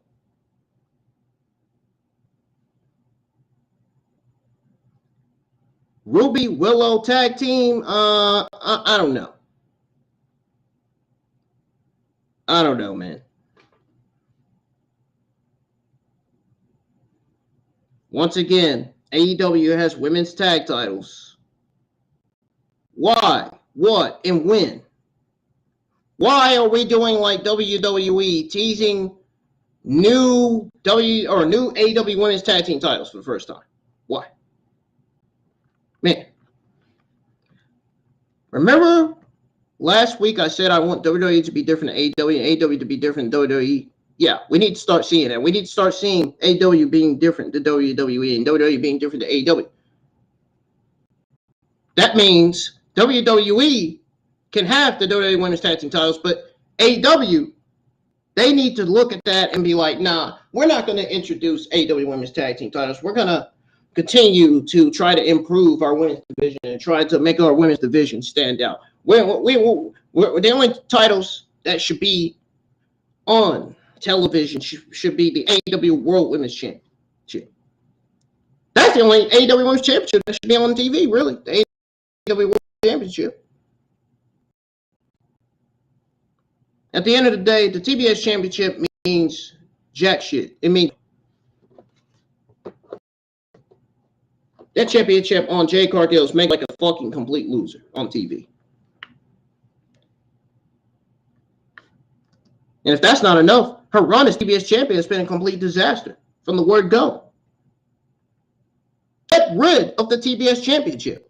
Get it off of TV. Nobody cares no more. Nobody gives a damn anymore. Get it off of TV, man. Seriously. Get Jade Cargill off of TV while you're at it. Because you guys have done her so wrong. And I feel so bad for Jade Cargill, man. I hope Jade Cargill gets the biggest push in her career on Dynamite, man. Because this push was as bad as Ronda Rousey's reign as SmackDown Women's Champion.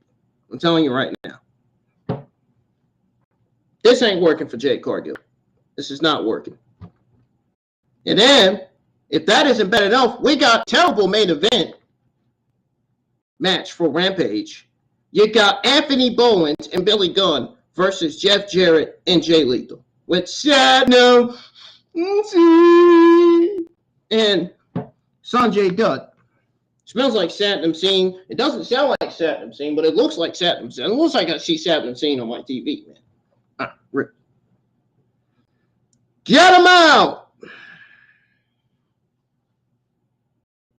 Man, Underground Temple wasn't lying when he said this fucking Jeff J. Lethal Saddam Singh shit is complete shit. You ain't lying. Oh my God. They have got to get Jeff Jarrett off of TV. He should not be on TV. He really shouldn't. Get him out. He should be on TV.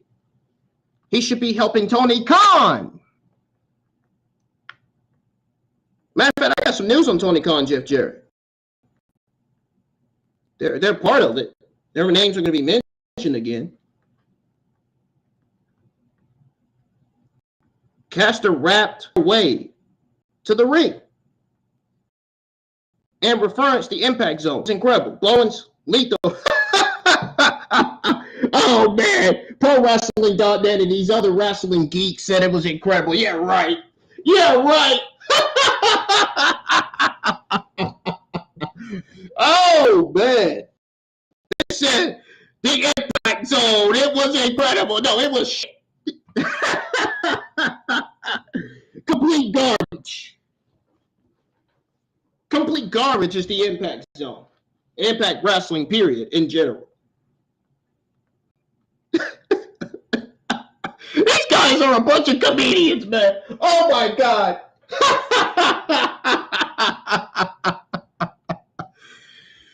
Are you serious, man? I'm done.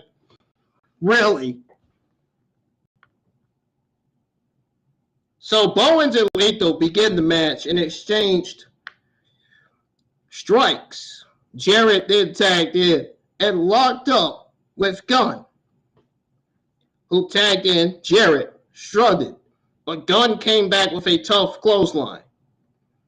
Gunn hit a suplex.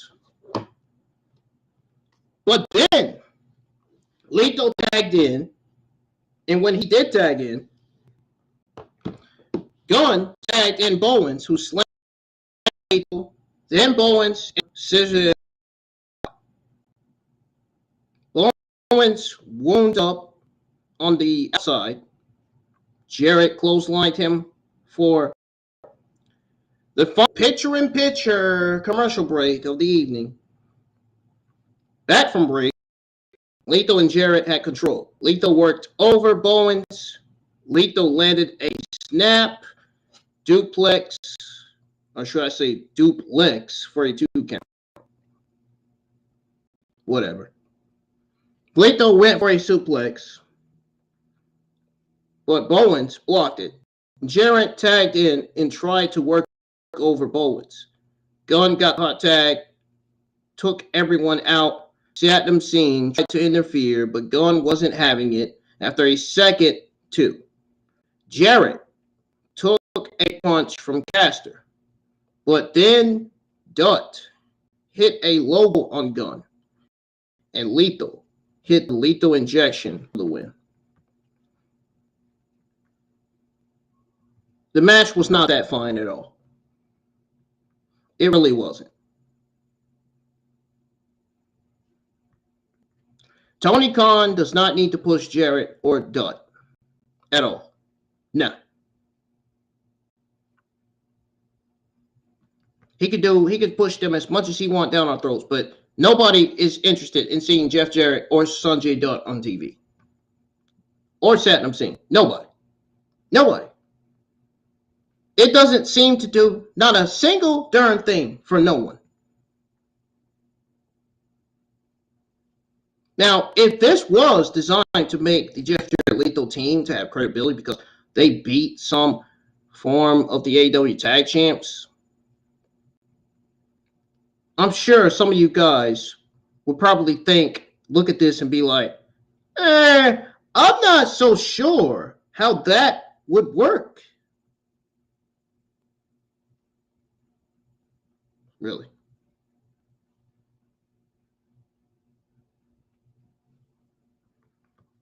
Rampage was not good. Rampage was mid-lackluster, feel no excitement whatsoever. SmackDown and Rampage this week was terrible.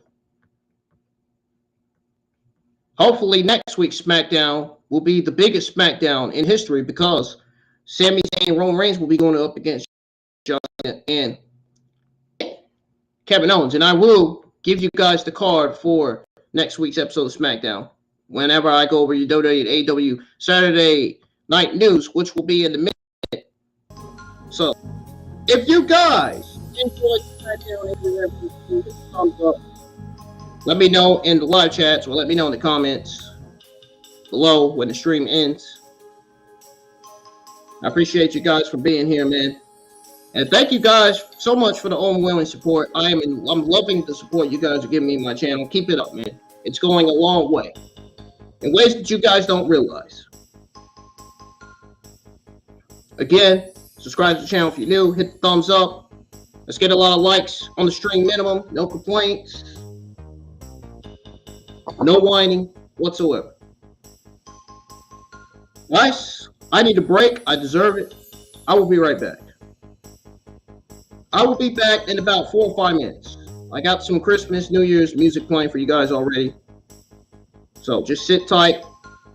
I'll be back. When I come back, it'll be for me to give you guys your WWE Saturday Night News. And in case you're wondering what time it is, right now it is 7:07 p.m. at night. It is December the 4th, 2022. Thank you guys for listening to my SmackDown Rampage review. I hope you guys enjoyed it. I will post a voting poll asking how I did on my SmackDown Rampage review as soon as I go on break. I will be right back. When I come back, again, I'm going to give you guys your WWE AEW Saturday Night News that you've all been waiting to hear. I can't wait to give it to you all because there's a lot to go over. I'll be back. Don't go anywhere, guys.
All right, ladies and gentlemen, it's time for me to give you guys your WWE AEW Saturday Night News.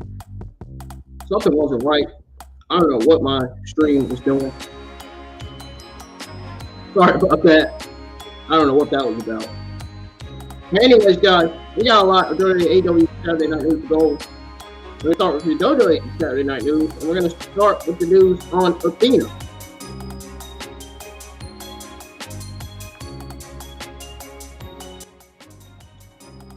So apparently, WWE told Athena she didn't have the diva look and needed to lose weight.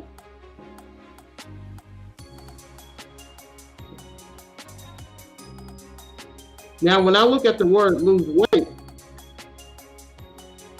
I'm thinking Vince McMahon told that same thing to Bray Wyatt, Bronson Reed, and Keith Lee. Why do you think Bronson Reed, Keith Lee, and Bray Wyatt got released? Because Vince McMahon and Bruce, it was reported that Vince McMahon and Bruce said that Bray Wyatt, Keith Lee, Bronson Reed were overrated. And they need to lose weight.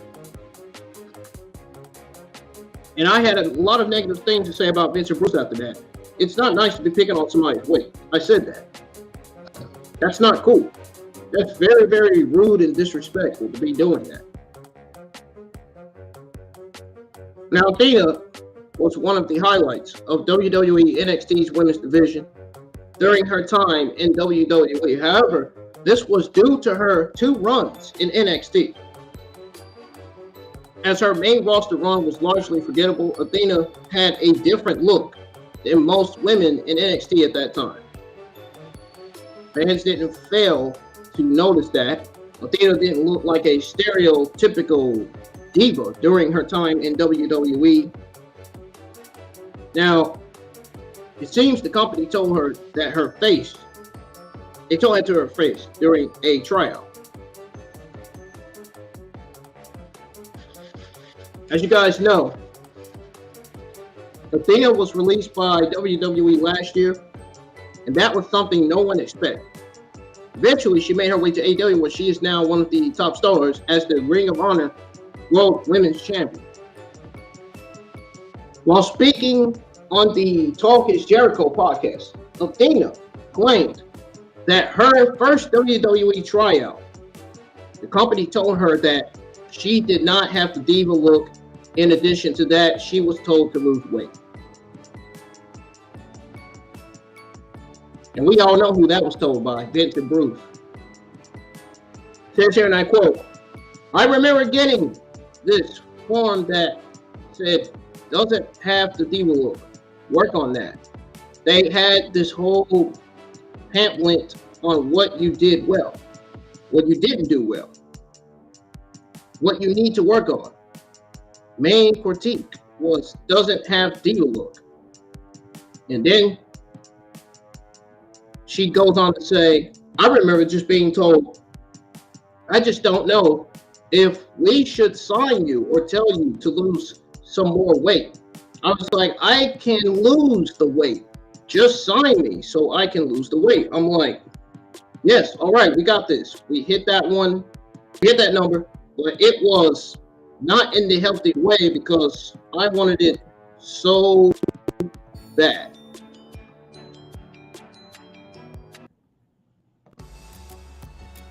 End quote. Athena also wanted to quit professional wrestling for good after her WWE release. Thankfully, Athena realized she still had a lot to accomplish and has pretty much seen a ton of success in AEW and Ring of Honor. We'll have to see how she will be booked as the Ring of Honor Women's World Champion in the coming weeks. What is y'all's take on what Athena said? Let me know in the live chats, please.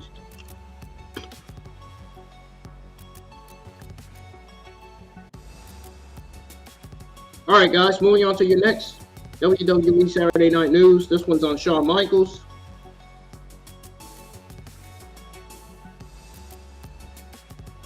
Get a load of this. Shawn Michaels apparently didn't like the firing. He did not like the firing Mandy Rose from WWE. He did not like firing Mandy Rose from WWE. Mandy Rose was released from WWE, and this news shook her fans due to the material she posted on her premium content wall account, her paywall account. Her NXT Women's Champion was dropped. Rose's abrupt departure from the WWE has surely taken a lot of people by surprise, and Shawn Michaels did not like laying the hammer down.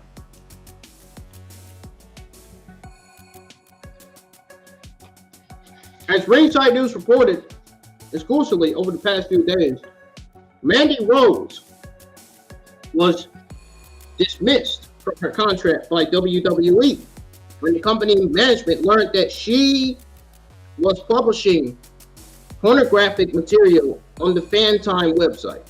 In response to the most recent WWE release, Ric Flair said that Shawn Michaels, the head of NXT, would not have appreciated letting Mandy Rose go after her sterling performance for the company.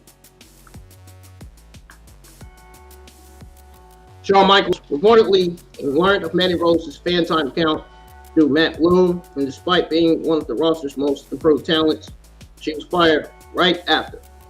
Shawn Michaels and Ric Flair have a very strong personal relationship, and Ric Flair is certain that HBK would not have approved of the public release of the Golden Goddess. Shawn Michaels is WWE's Senior Vice President of Talent Development Creative.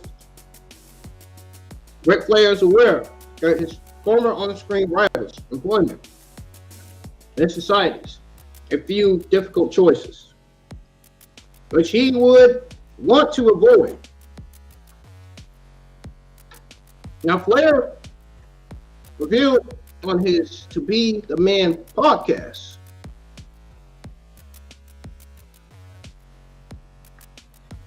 this is what he revealed on his podcast. It says here, and I quote, "I'm sure that Shawn didn't like having fired her. I mean, that's not kind of guy he is. I'm sure Shawn didn't like walking up to her saying, 'Hey, Mandy, you're out of here.' That had to be a hard job for him to do. But Shawn's got a job to do. So everybody answers to somebody." End quote. It should be noted that WWE isn't completely ruling out the prospect of Mandy Rose making a comeback in the future. In fact, Mandy Rose is a potential signing. I don't even want to say it. I don't even want to say that wrestling promotion, man. Get prepared, guys. I gotta say it anyway, because it's my job, obviously. Mandy Rose is a potential signing for Impact. Impact Wrestling. Who wants to go to Impact? Nobody. Nobody, I'm sure. We'll have to wait and see what the former Toxic Attraction leaders' future holds. What's y'all's take on Ric Flair's comments? Let me know in the live chats right now, please. I really appreciate it.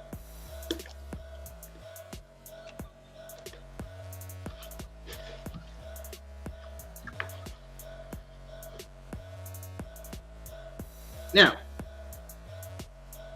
there's some news on how Mandy Rose was able to keep premium content service in NXT. While speaking on Wrestling Zone Radio, Dave Meltzer talked about Mandy Rose's release and why she was able to have a premium content service in NXT. Meltzer reviewed that it was simply because NXT does not crack down on eternal income sources. However, he also noted that Mandy Rose ended up pushing the boundaries to the point WWE was forced to fire her.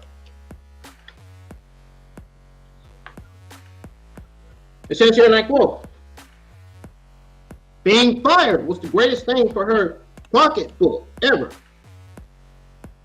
If she was on the main roster, she would have been allowed to have this account to begin with. Then he goes on to say, because she was in NXT, the rules are different. They don't really crack down on NXT. But she pushed the boundaries to the point where they had to fire her, which, like I said, ended up being the best thing to happen to her. End quote. Mandy Rose has already earned $500K from her racing videos in just 1 week and expect to make $1 million by Christmas. Rose was also warned about the way she is earning money via her premium content service. Regardless, we have to see what's next for Mandy Rose.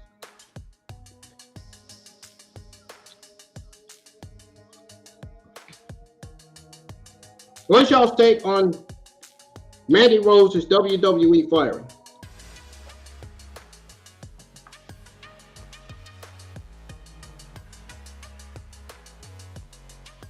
Mandy Rose received invitation to join Impact Wrestling. Now, among the various possibilities for her future, what if she meets Deonna Purrazzo, a star of Impact Wrestling?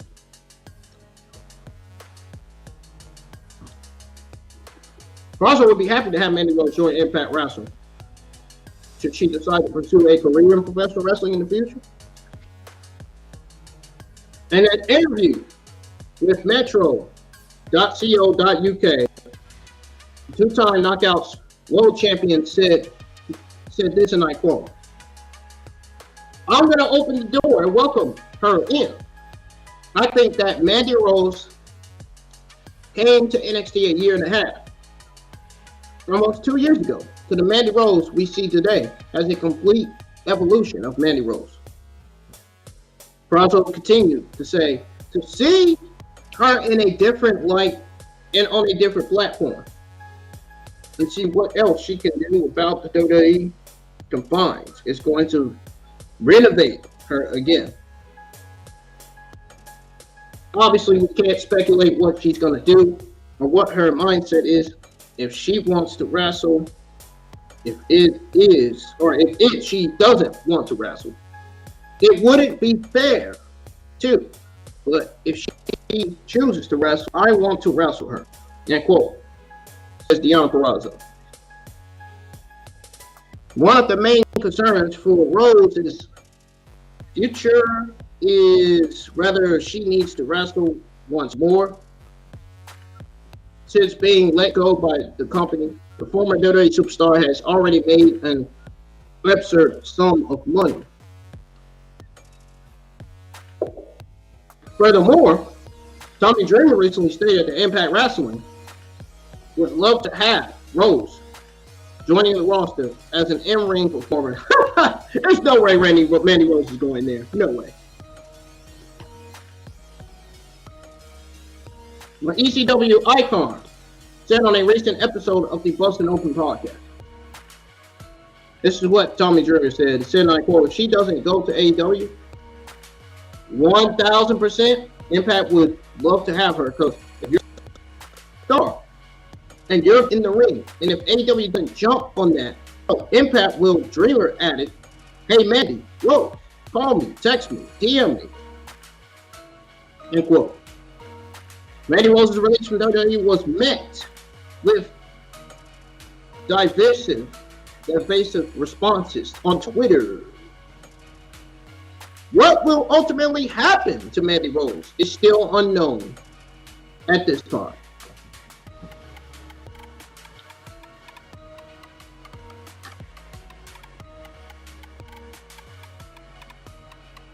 Next WWE Saturday Night News we have is on The Godfather. We have some news on the Hall of Fame and Godfather. So, WWE Hall of Famer, The Godfather has successful hip surgery. The Godfather was one of the mainstays of the company during the early 90s, where he was Papa Shango. When he embraced his Godfather gimmick in 1998, the Hall of Famer truly became a known name in the company. Now, the Godfather went through a successful surgery, but now he has a positive update. The Godfather underwent hip surgery this week. And the Godfather also posted on Facebook that he finally had that surgery at Mountain View Hospital in Las Vegas, which he had been needing for some time. It says here, and I quote from the Godfather, finally getting that hip surgery done. Laughing emoji. End quote. The Godfather then posted an update saying that the procedure went well. Hip replacement surgery went real well. I will say that morphine is a hell of a drug. Thumbs up emoji with a cloud emoji with a train emoji. What a funny guy he is. The Godfather, who is 61 years old, has not wrestled since 2014. In 2016, he was inducted into the Hall of Fame. Excuse me. Yep, he was inducted to the Hall of Fame in 2016. Thought I had something in my throat, man. That's why I did that. It came up. I don't want to know what came up.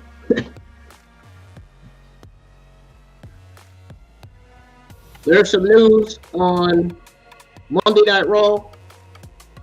Apparently, there's a likely reason for a special best of episode of WWE Raw next week. You guys are getting ready to find it, so I bet you guys can't wait to find out why. I'm getting ready to tell you right now. Because it says here that WWE may not be holding a live Raw next week due to Christmas. But that doesn't mean the company hasn't anything. That doesn't mean the company has anything in store for millions of viewers around the world. As announced this past Monday, the December 26th edition of the Red Brand will be a recap of the year titled Raw, the Absolute Best of 2022.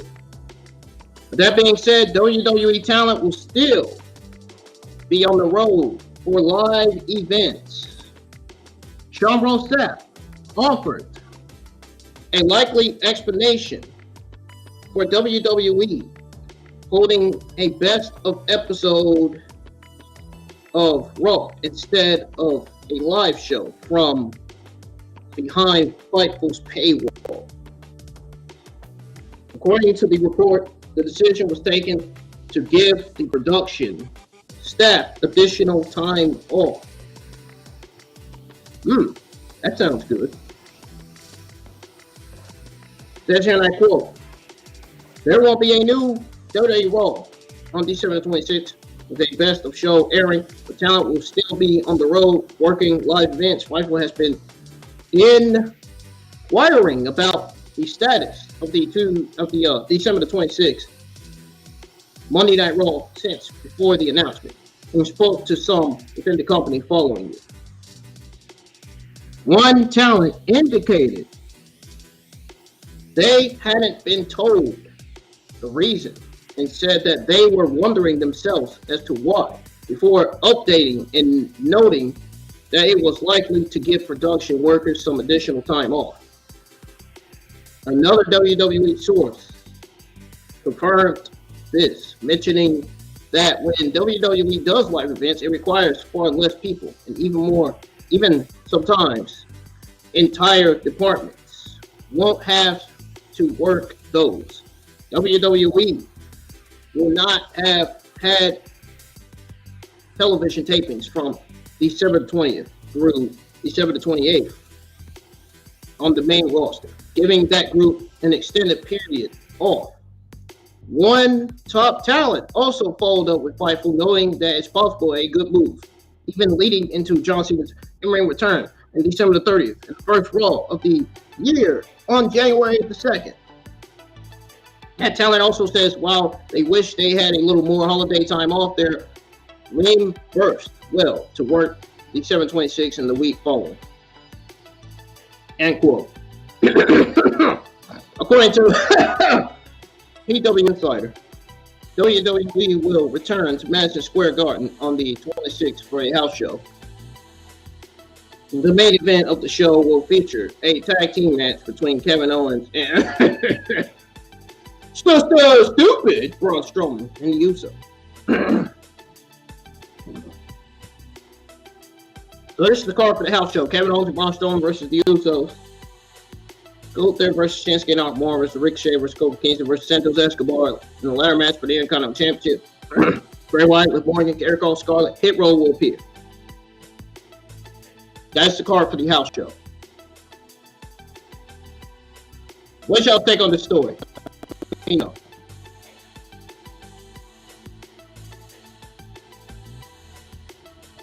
Teddy Long, there's some news on him. He thinks that people power Johnny Laurinaitis had something to do with Sasha Banks and WWE pay. Well, no shit. What do you think? Sasha Banks and Naomi dropped the WWE Women's Tag Team titles off at Johnny Laurinaitis' office and left his office. And left WWE because of Vince Bruce's shitty fucking creative.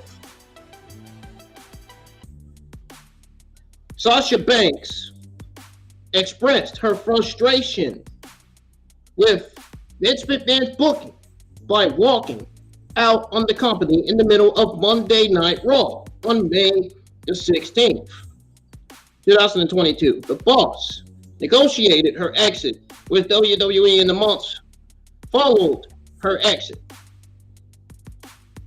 I'm trying to say following her exit. She was also unhappy that she was being paid less than Becky Lynch and Charlotte Flair.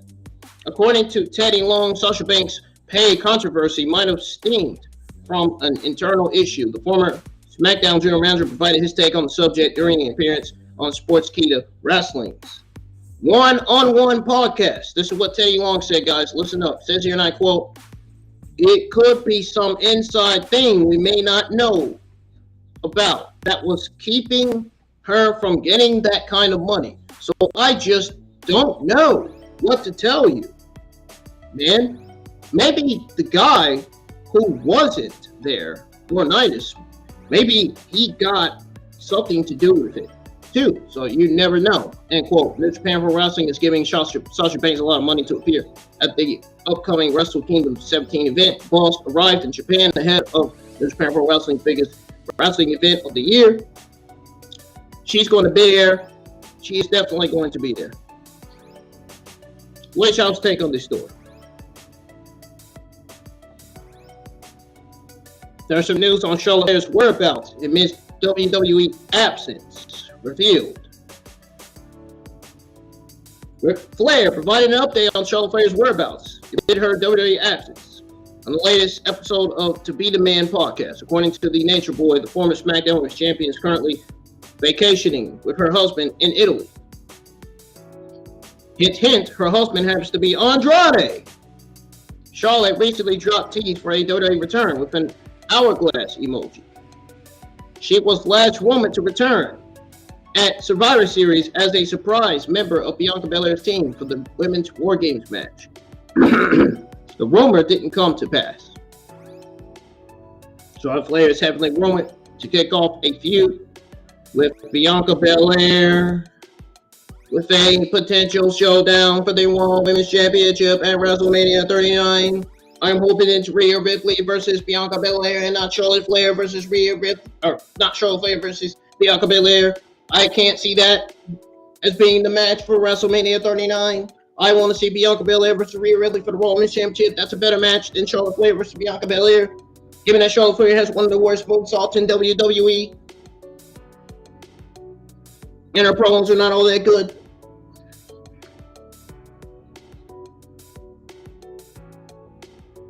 Anyways, WrestleMania 39 Premium Live event next year.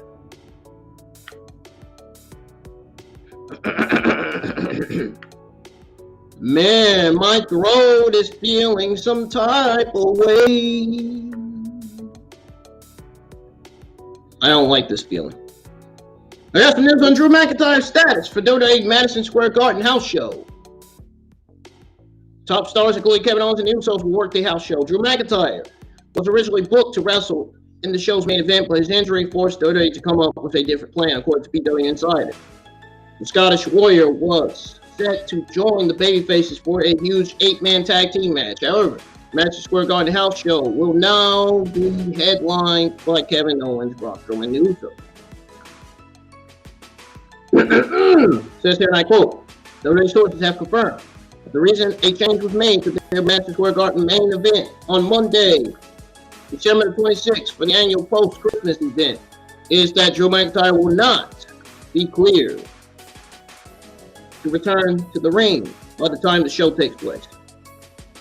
Then it goes on to say McIntyre had been removed from the ring to heal what was termed a minor injury to us several weeks back, to them, Ringside News, several weeks back, and will not be able to return until the company's medical protocol clears him to perform.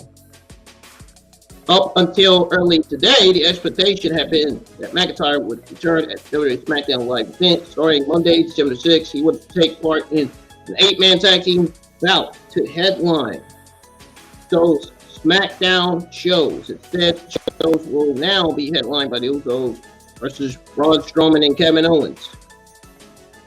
Ringside News was told that as of this writing, McIntyre will now be appearing in any form of the live. Well, actually, McIntyre will not be. He will not be appearing in any form on the live events next week. He last competed for the company at a live event on November the 27th in Portland, Maine. And quote, WWE will be holding a best of episode of Raw on December 26th as well. I just went over the news on that already. There's some news on John Cena. So apparently John Cena is believed to make it to WrestleMania 39. John Cena was the poster boy for WWE right from the ruthless aggression era to the onset of the modern day regime. It took the reins from Cena and marched forward, leading WWE in a new and progressive direction. While the champ has made a name for himself in Hollywood with movies like Fast and Furious 9 and Bumblebee, 60-time world champion was heavily rumored to take part in a match at WrestleMania 39, set to take place in Hollywood. Another report suggests that John Cena might miss the show due to his acting schedule. However, a recent report by Wrestling Observer newsletter states that John Cena is working to get his schedule cleared for the show of shows. So, and I quote, the belief is that John Cena will be working WrestleMania, but what we were told is that he's working on his schedule to make sure it works. But the belief is that he'll get it done. End quote. Oh, he'll get it done. Believe it, he'll get it done. John Cena was last seen on Raw in June 2022 to celebrate his 20th year anniversary of the company. He is set to team with Kevin Owens, the battle of Roman Reigns, Sami Zayn on the 30th edition of SmackDown. Let's see how the 30th match built towards the greatest stage of them all. Are you guys excited to see John Cena wrestle once again before 2022 ends? Sound off in the live chat, please.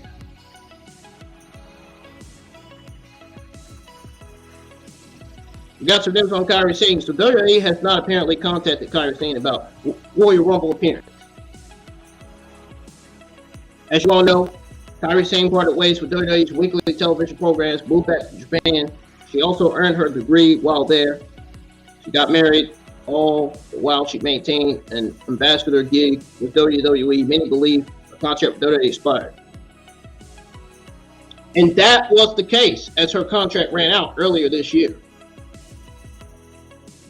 Kairi then made her way to Stardom and has been a regular feature since then. Fans have also been wondering whether Kairi will make her return to WWE. According to Dave Meltzer on Wrestling Observer newsletter, it was reported that WWE has not contacted New Japan Pro Wrestling to appear at the Royal Rumble next year. It says, and I quote, regarding rumors for Kairi Sane returning to the Royal Rumble, for what we do know is that as of this past weekend, there has been no contact from WWE to Stardom. Kyrie is under contract to them now as IWGP Women's Champion, asking for her. That could come later as WWE puts together that match and needs 30 women. But there is the obvious politics. Of course, there was that same politics of using Mickie James from Impact last year. And WWE did call later and put that deal together. And cool. Not to wait to see whether Kyrie Singh will make her return to WWE television next year. After all, fans would love to see her in the ring in WWE again.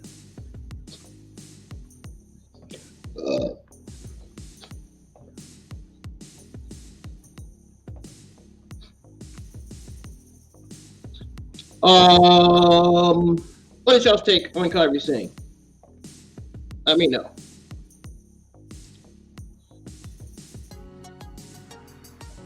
I got some news, some WWE Saturday night news on why WWE postponed its upcoming India event. My sources Ringside News exclusively reported that the upcoming India event was in conjunction with a TV deal. That report was confirmed after the event's cancellation. It would have taken place at Hyderabad's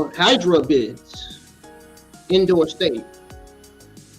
There had been reports that the show had been postponed for unknown reasons. In the latest Wrestling's Over Radio, Dave Meltzer elaborated on what happened. He says here, and I quote, the January 18th show that was scheduled for Hyderabad, India, where Sony 6, WWE's television partner, was bringing in WWE for a big live event to be built around the Indian talent and some of the other major stars, is now off.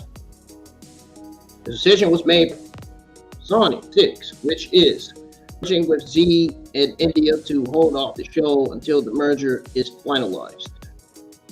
The merger is expected to go through in April, so the show would take place after April, end quote. WWE's broadcast partner is Sony 6 in India. Let's see when the next Indian event takes place.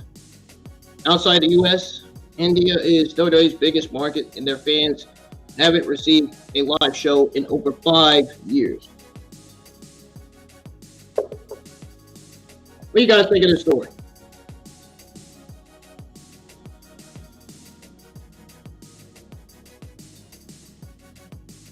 WWE NXT superstar Ivy Nile was recently married.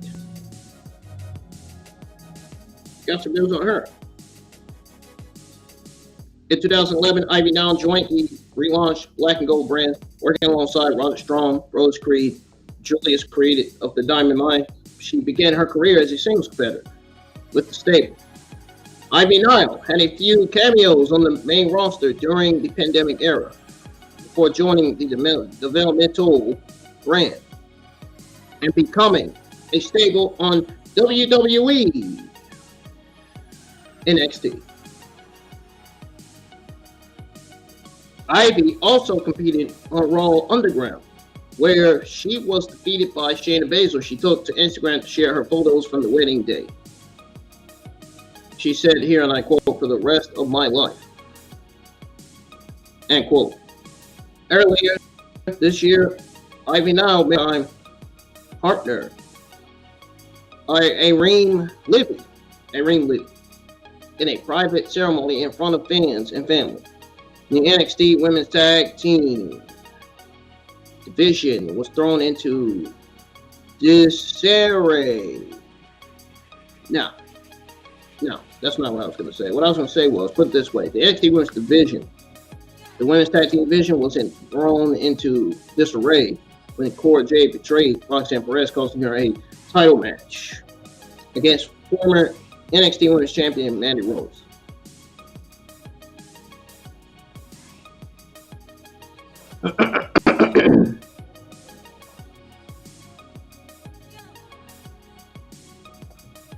That is exactly what happened.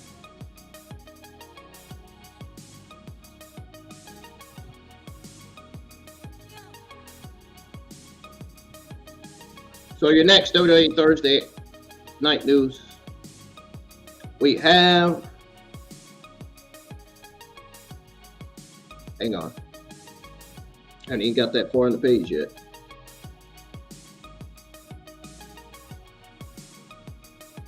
I haven't even got that far in the fucking page yet. We're almost there, believe it or not. Okay, yes. Ladies and gentlemen, we're there now. I have some news on Lacey Evans, guys. I know you're not a fan of Lacey Evans. I'm not either. But Lacey Evans is set to return next week on SmackDown. Each video shows Lacey Evans undergoing military training. It's well documented that Evans is a former member of the U.S. Marines, and this could be WWE's way of utilizing her background to get her over with the fans. Obviously, last night at SmackDown, WWE aired another Lacey Evans vignette during the show with the text indicating that she was returning to the Blue Brand next week. Oh, they can air Lacey Evans vignettes, but they can't air Tegan Knox, Candice LeRae, Mia Yim, Chelsea Green, and Io Sky vignettes, right? Wow, man. Wow, man. WWE, you're so generous, man. Wow. You're so blatantly dumb. Since the vignette started airing, fans have speculated that Sergeant Slaughter will return as Evans' manager since the two share a similar gimmick. The two of them have even teased teaming up together. Just have to wait next week to see if Evans shows up with Sergeant Slaughter. There's no way that's happening. If that happens, I'm gonna be shocked. I will be shocked. Yeah. The card for next week's SmackDown.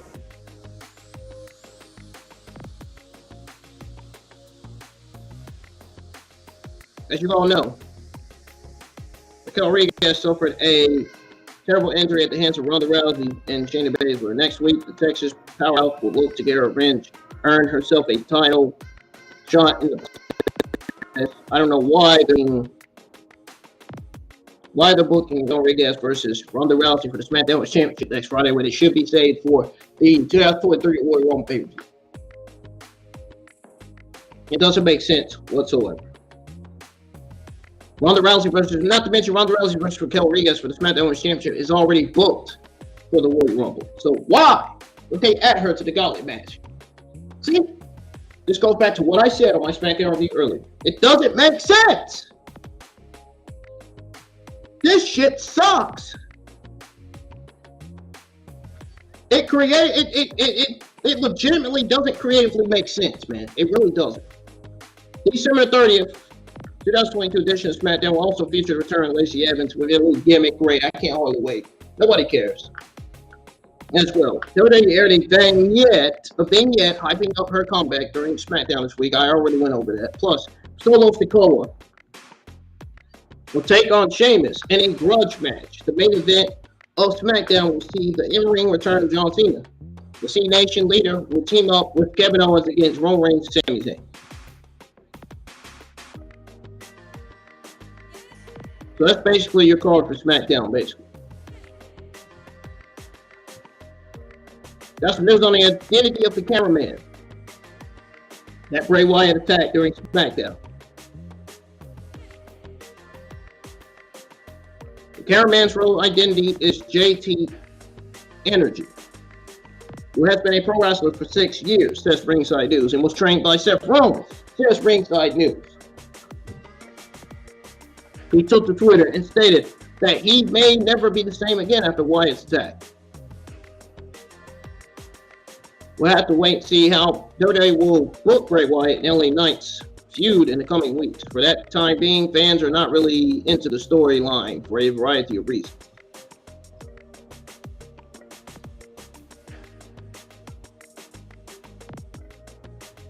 All right.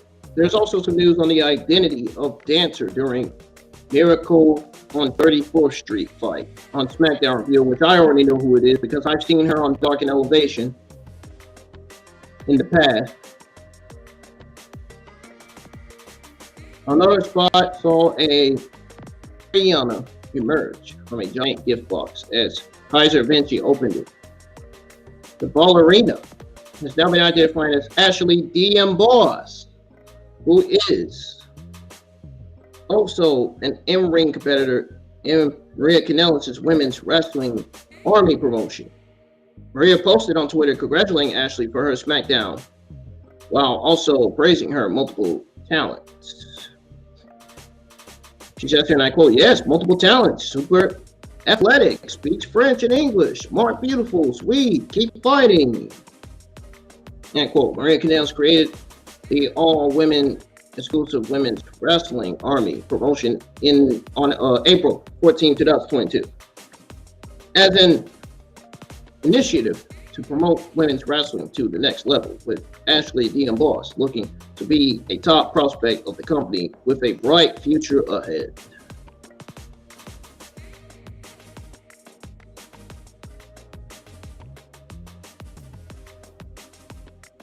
Do you guys think Ashley DM Boss could sign with WWE in the future?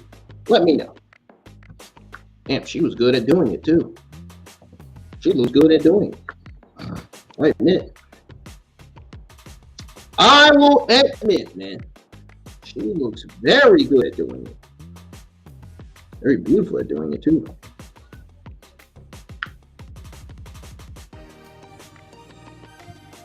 SmackDown viewership shoots up for Christmas themed episode. That doesn't mean that the show was good. It was not good. Still not good, despite the viewership going up. Oh, Mr.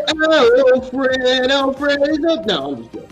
Alfred Konoa reports that WWE SmackDown drew a fast national number of 2.213 million viewers.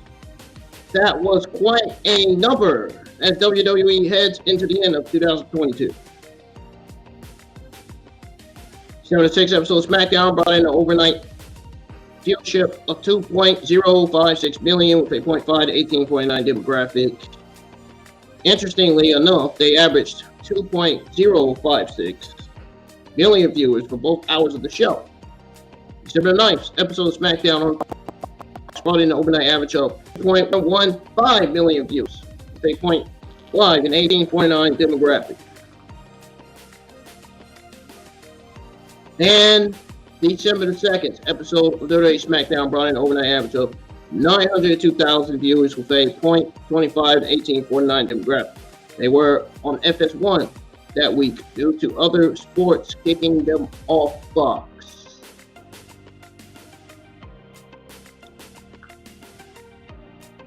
We'll have to see if they can pull the ratings up again.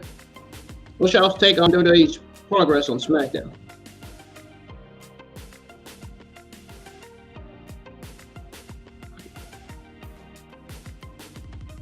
Let me know in the chat right now, guys, what your take is on that. That is going to do it for your WWE Saturday Night News. Now we're going to go over your AEW Saturday Night News. We're going to start with the AEW Saturday Night News on an injured AEW star spotted backstage on Dynamite. Ooh.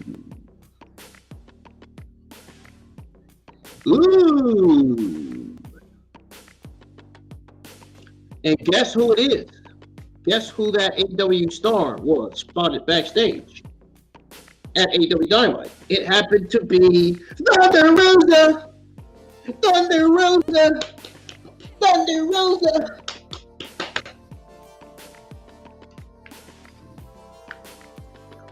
Thunder Rosa was the reigning AEW World Women's Champion at the time of her injury. She won the title from Dr. Britt Baker, DMD, in a grueling steel cage match on a, yes, I said DMD, on a special edition of AEW Dynamite St. Patrick's Day Slam in March 2022 in her hometown of San Antonio. Man. Recently, she was seen hanging around backstage at another show taking place in her hometown. According to a new report by PW Insider, Thunder Rosa was spotted backstage last night on the December 21st edition of AEW Dynamite. The show took place in her hometown of Texas, with the word making rounds that the former women's champion is not expected to make a full-fledged return to the ring until February or March of 2023. Thunder Rosa's extended absence led to her relinquishing the title, Toni Storm's interim reign being changed to an official reign. Another report suggests that Tony Khan made the decision due to Rosa being the champion and not performing inside the square circle for quite too long.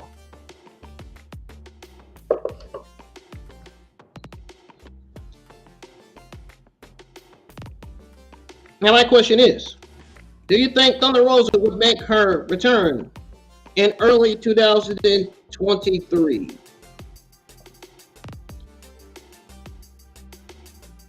That's the question for you guys tonight. That's the $1 million question. Maki Ito explains her absence from AEW television. The former TG, or should I say TJPW, International Princess Champion, has also been a part of AEW programming, wrestling matches on AEW Dark Elevation against the likes of Ryo Mizunami and Rihu.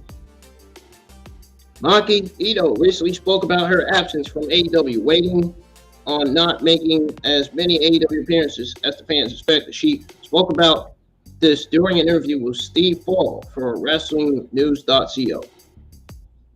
She says, and I quote, she doesn't actually know the reason why she wasn't on TV at all. Ito said through a translator, maybe it's just AEW booking.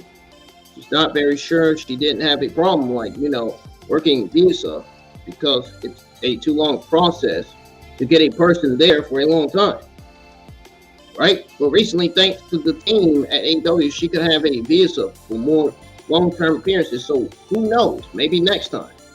And quote, it was also disclosed that Maki Ito has two primary goals for the year of 2023. We'll have to see if she accomplishes them. Now, for her aim in 2023 in Japan, she wants to get a title belt, obviously. It feels like maybe a tag team title belt would be really nice just about now. For America, obviously, she wants to go back to being on AEW television again. End quote. Maki Ito revealed that although she does not get a chance to talk to AEW President Tony Khan often due to his extremely busy schedule, he had immense praise for the Japanese star. Whenever she got a chance to communicate with Khan. This could be an indicative. This could be an indicative that we could soon see Mika back for a major storyline on AEW television programming. Oh no, I don't know about that. I don't know if anybody wants to see her on AEW television. I don't know. You guys want to see Maki Ito return to AEW soon? Let me know. Former WWE superstars backstage at AEW Dynamite this week. Former WWE superstars Jazz and Rodney Mack were at Dynamite taping in San Antonio, Texas, visiting for the show, and were acknowledged before the crowd by ring announcer Justin Roberts before the show went on the air. Jazz was indicted, or should I say indicted, into the Women's Wrestling Hall of Fame. Again, Jazz was inducted into the Women's Wrestling Hall of Fame last month. Jazz and Mack returned running and training school with AEW star Thunder Rosa called the Dog Pound Dojo in San Antonio. According to a report from PW Insider, the two were at the show alongside Thunder Rosa, who was also present backstage but didn't show up for the fans in attendance. Thunder Rosa recently relinquished the AEW World Women's Championship, which made Jamie Hayter the current Women's Champion. Thunder Rosa is expected to be back in February or March. AEW has not given a timeline for Thunder Rosa's return. That's what Ringside News thinks. They think she will be back in February or March of next year. But then they go on to say AEW hasn't given a timeline for Thunder Rosa's return, but it's possible that she would be back as per the possible schedule. The company is keeping things under wraps for a thunderous ovation. I'm sure they are, man. I am sure of it. AEW has a major booking issue with ex-WWE talent refusing to lose.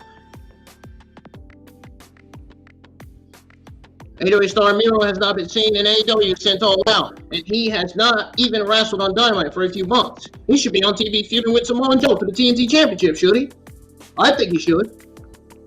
This has been a huge cause of concern for many fans, as they feel Miro is simply being devoted in AEW. It was reported that Miro also rejected Tony Khan's plans for his AEW return. Dave Meltzer recently discussed top WWE stars not wanting to lose in AEW on the latest edition of Wrestling Observer Radio. He said that there are rarely any former WWE superstars who want to do programs where they are going to lose. This has caused an issue when it comes to booking matches. Meltzer also noted that there are exceptions like Chris Jericho, Bryan Danielson, and Jon Moxley. He says here, and I quote, "It's weird. A lot of people come from WWE are very, obviously, Bryan Danielson being the exception about doing jobs, and it becomes very difficult to book when you don't really want to do programs where you're going to lose." End quote. Meltzer also highlighted how Keith Lee and Swerve Strickland had opportunities to return to WWE, but passed them up.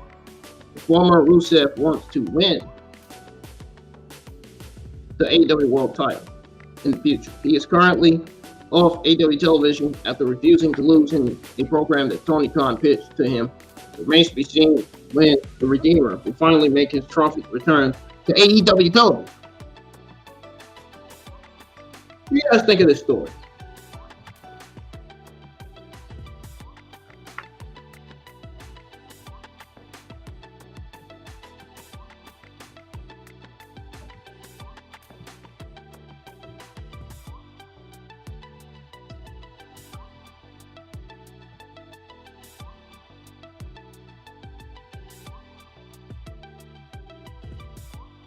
All right.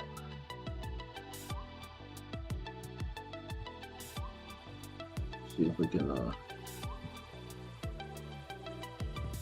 Chris Statlander is still not clear for AEW in-ring return. It was announced back in August that Chris Statlander suffered an injury. It was subsequently pulled from the AEW women's rankings. To make matters worse, the injury happened to be a very painful one. Many fans have been wondering whether Statlander had been cleared for a return yet. Statlander clearly had all the discussions. She had all the discussions as she took Twitter. She made it clear that she has not been cleared for a return for the squared circle. She also poked fun at others reporting about her status. Says here, and I quote, "No, I am not cleared yet. AEW Wrestler provides injury update is the headline I'm expecting to see." End quote. Statlander previously suffered an ACL injury in June 2020, was out of action until April 2021.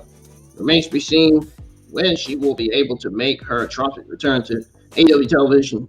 Till then, fans will continue to miss her quite a lot. A whole lot.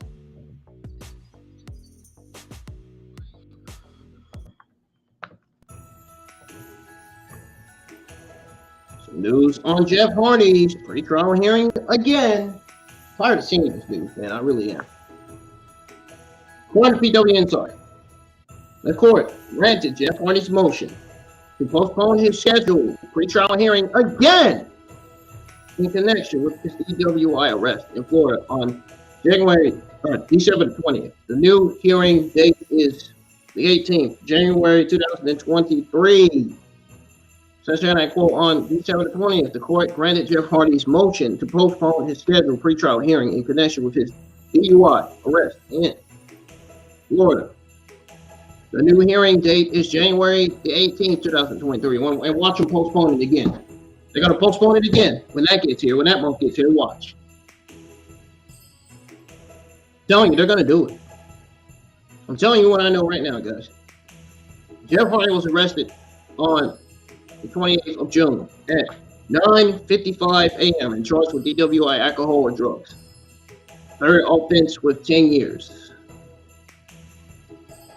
Driving with license canceled, suspended. Violation of driver's license limitations. Hardy faces up to 5 years in jail if convicted of the major offense, which is a felony under Florida law.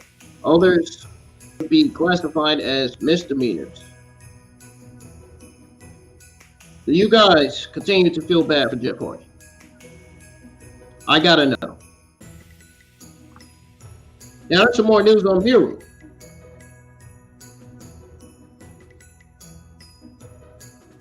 Miro weighs in on reports of AEW creative issues.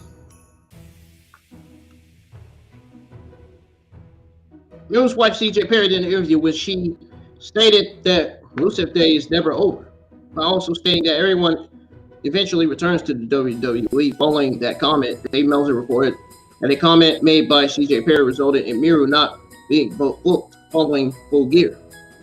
However, Miro has now responded to those reports by reminding Dave Meltzer that he wasn't featured on AEW television long before his wife did that interview. What happened between January and June?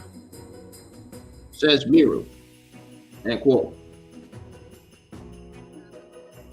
Miro last wrestled at AEW All Out, where he teamed with Sting and Darby Allin to defeat the House of Black.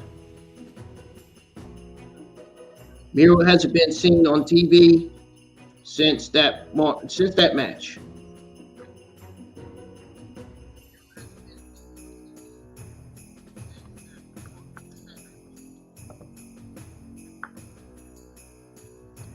AEW Dynamite sees small viewership jump up this week.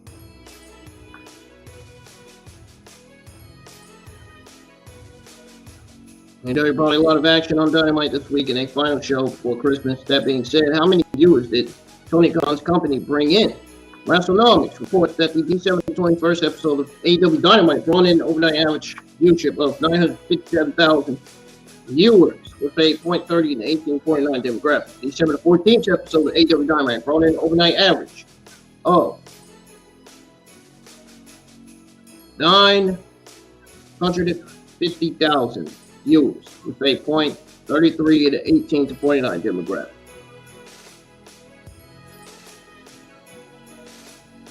December 7th episode of AEW Dynamite brought in an overnight average of 840,000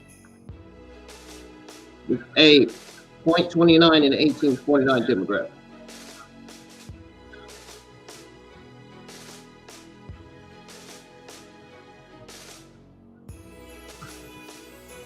My question to you guys is, what is your take on AEW Dynamite's ratings? Send off in the live chat, please.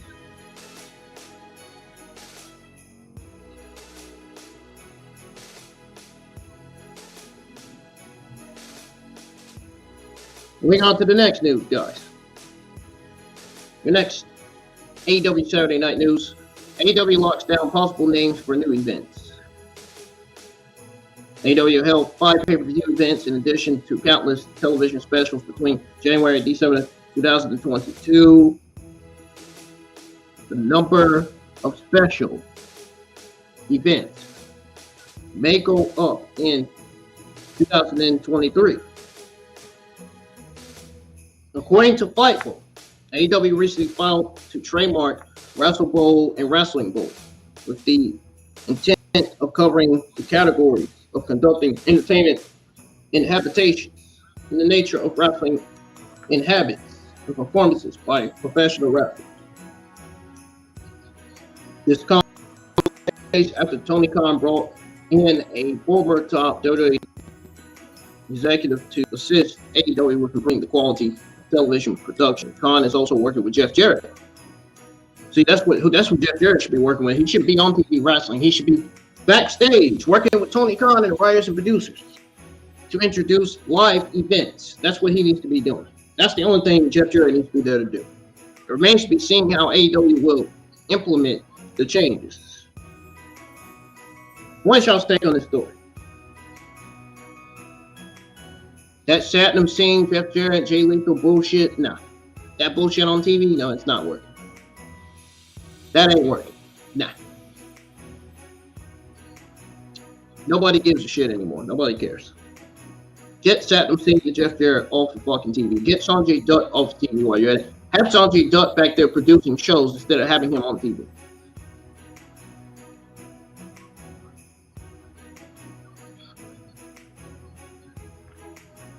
Now,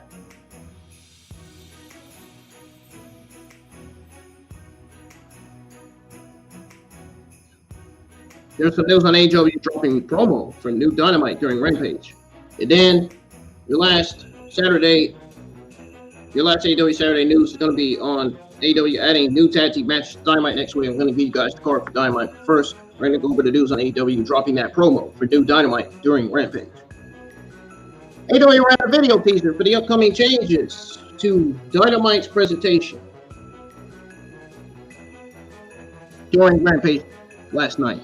As Kalibar noted during Friday's show broadcast that the planned changes will be taking place on the January the 4th, 2023 edition of Dynamite.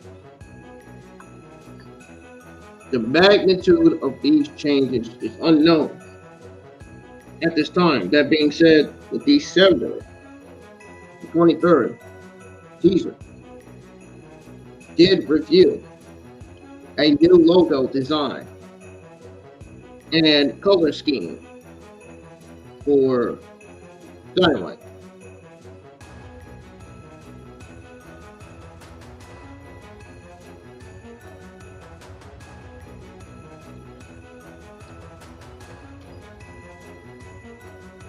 Rampage will also get an update when it comes to the overall presentation. This is what Khan and AEW's new senior vice president and co-executive producer, Mike Mansberry, have been reportedly working on. Sorry, I've seen something strange on TV. Something very strange on TV happened. January the 4th edition of Wednesday night Dynamite will mark the completion of AEW's first year on TBS. It remains to be seen how the changes will go down next week.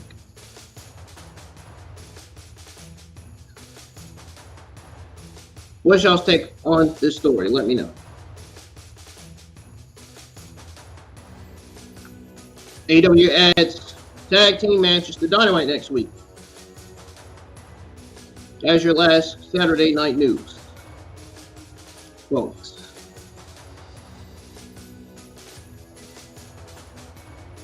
That's your last AEW Saturday night news. Jon Moxley and Claudio Castagnoli failed to win a huge opening contest in AEW Rampage this week. Next Wednesday, the duo will get a shot at the team that cost them the win.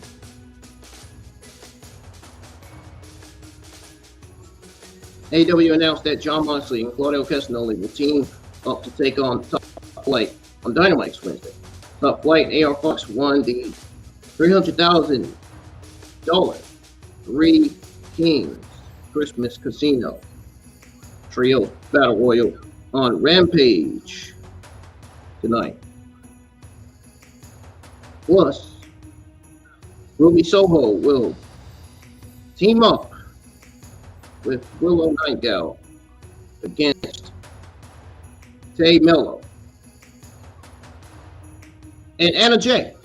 Soho cut a pre-tape promo during Rampage, wherein she revealed Willow will be her partner. So here's the card for AEW Dynamite.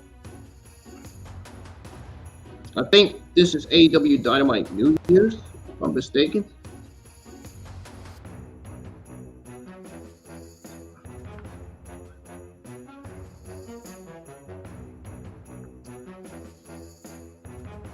Hold on.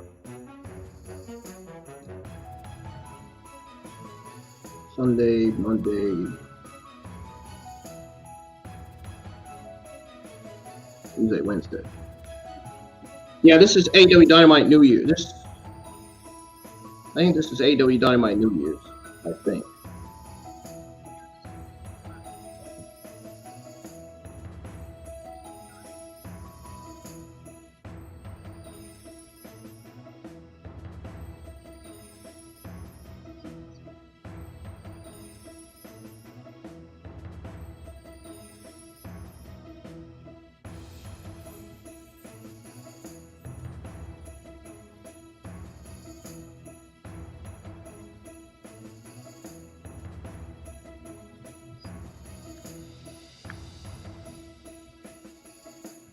Oh yeah, by the way, the card for Dynamite next week.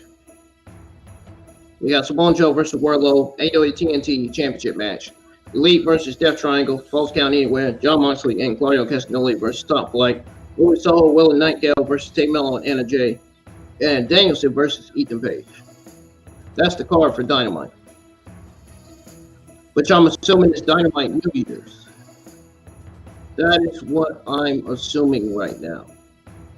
Let me look up and see if it's AEW Dynamite New Year's.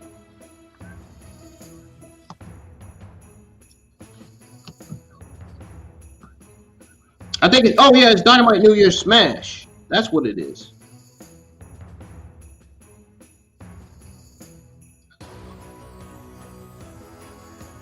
That's what it is, guys. It's AEW Dynamite New Year's Smash.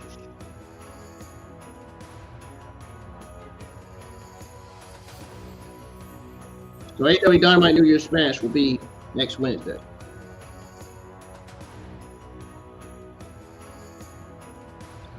And that's going to do it for the AEW Saturday Night News.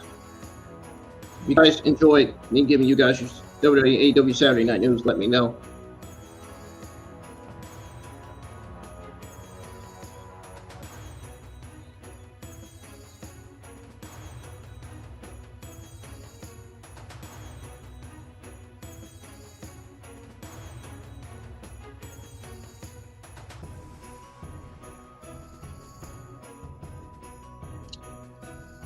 Well, folks, I'm getting out of here, man. I think I did enough for the night. My mouth is really tired. I don't even know what else to say. All I can tell you is hit the thumbs up, subscribe to the channel if you do. I feel a little dizzy since drinking that Kool-Aid and eating dinner. That's for darn sure. Oh my goodness, man. Whew.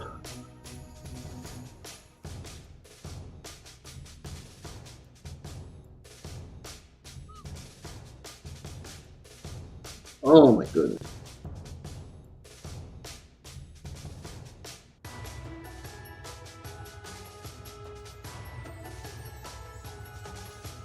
Ladies and gentlemen, tonight I'll be streaming games.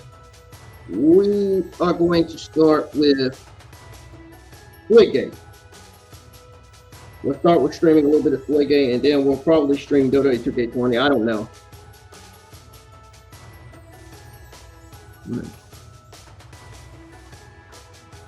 What, Hassan? What did you say? I'm gonna be on YouTube tomorrow, but I'm not gonna be live opening Christmas presents. I mean, I ain't no kid no more, man. You know, I buy my own stuff now. My mom buys me stuff when she wants, buys me Christmas stuff when she wants to. But I buy my own stuff, man. You know, I ain't no kid anymore. I'm 23 years old. I buy my own stuff.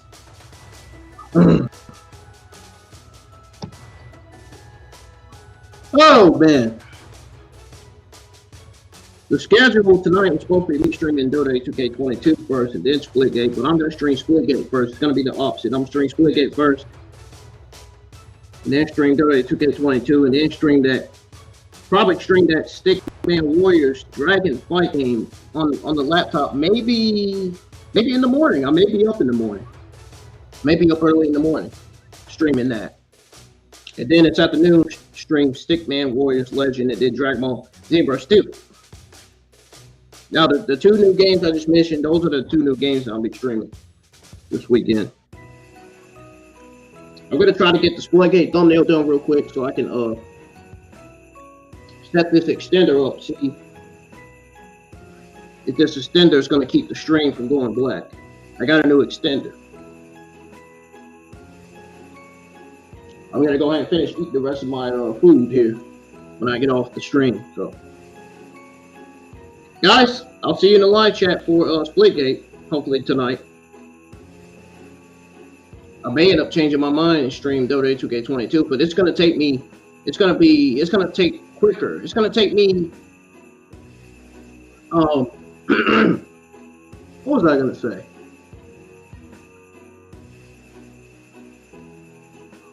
I'm trying to think what I was going to say. What I was trying to say is, it's going to be quicker for me to do the Splitgate thumbnail than it is to do the Dota 2K22 thumbnail. So, I hope to see you guys in the live chat for Splitgate because I'm streaming that tonight. See you guys there, man.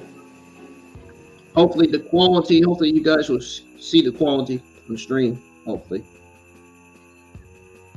That's if it gets fixed. But I'll see you guys in the live chat for some gaming tonight and tomorrow. Peace, I'm getting out of here.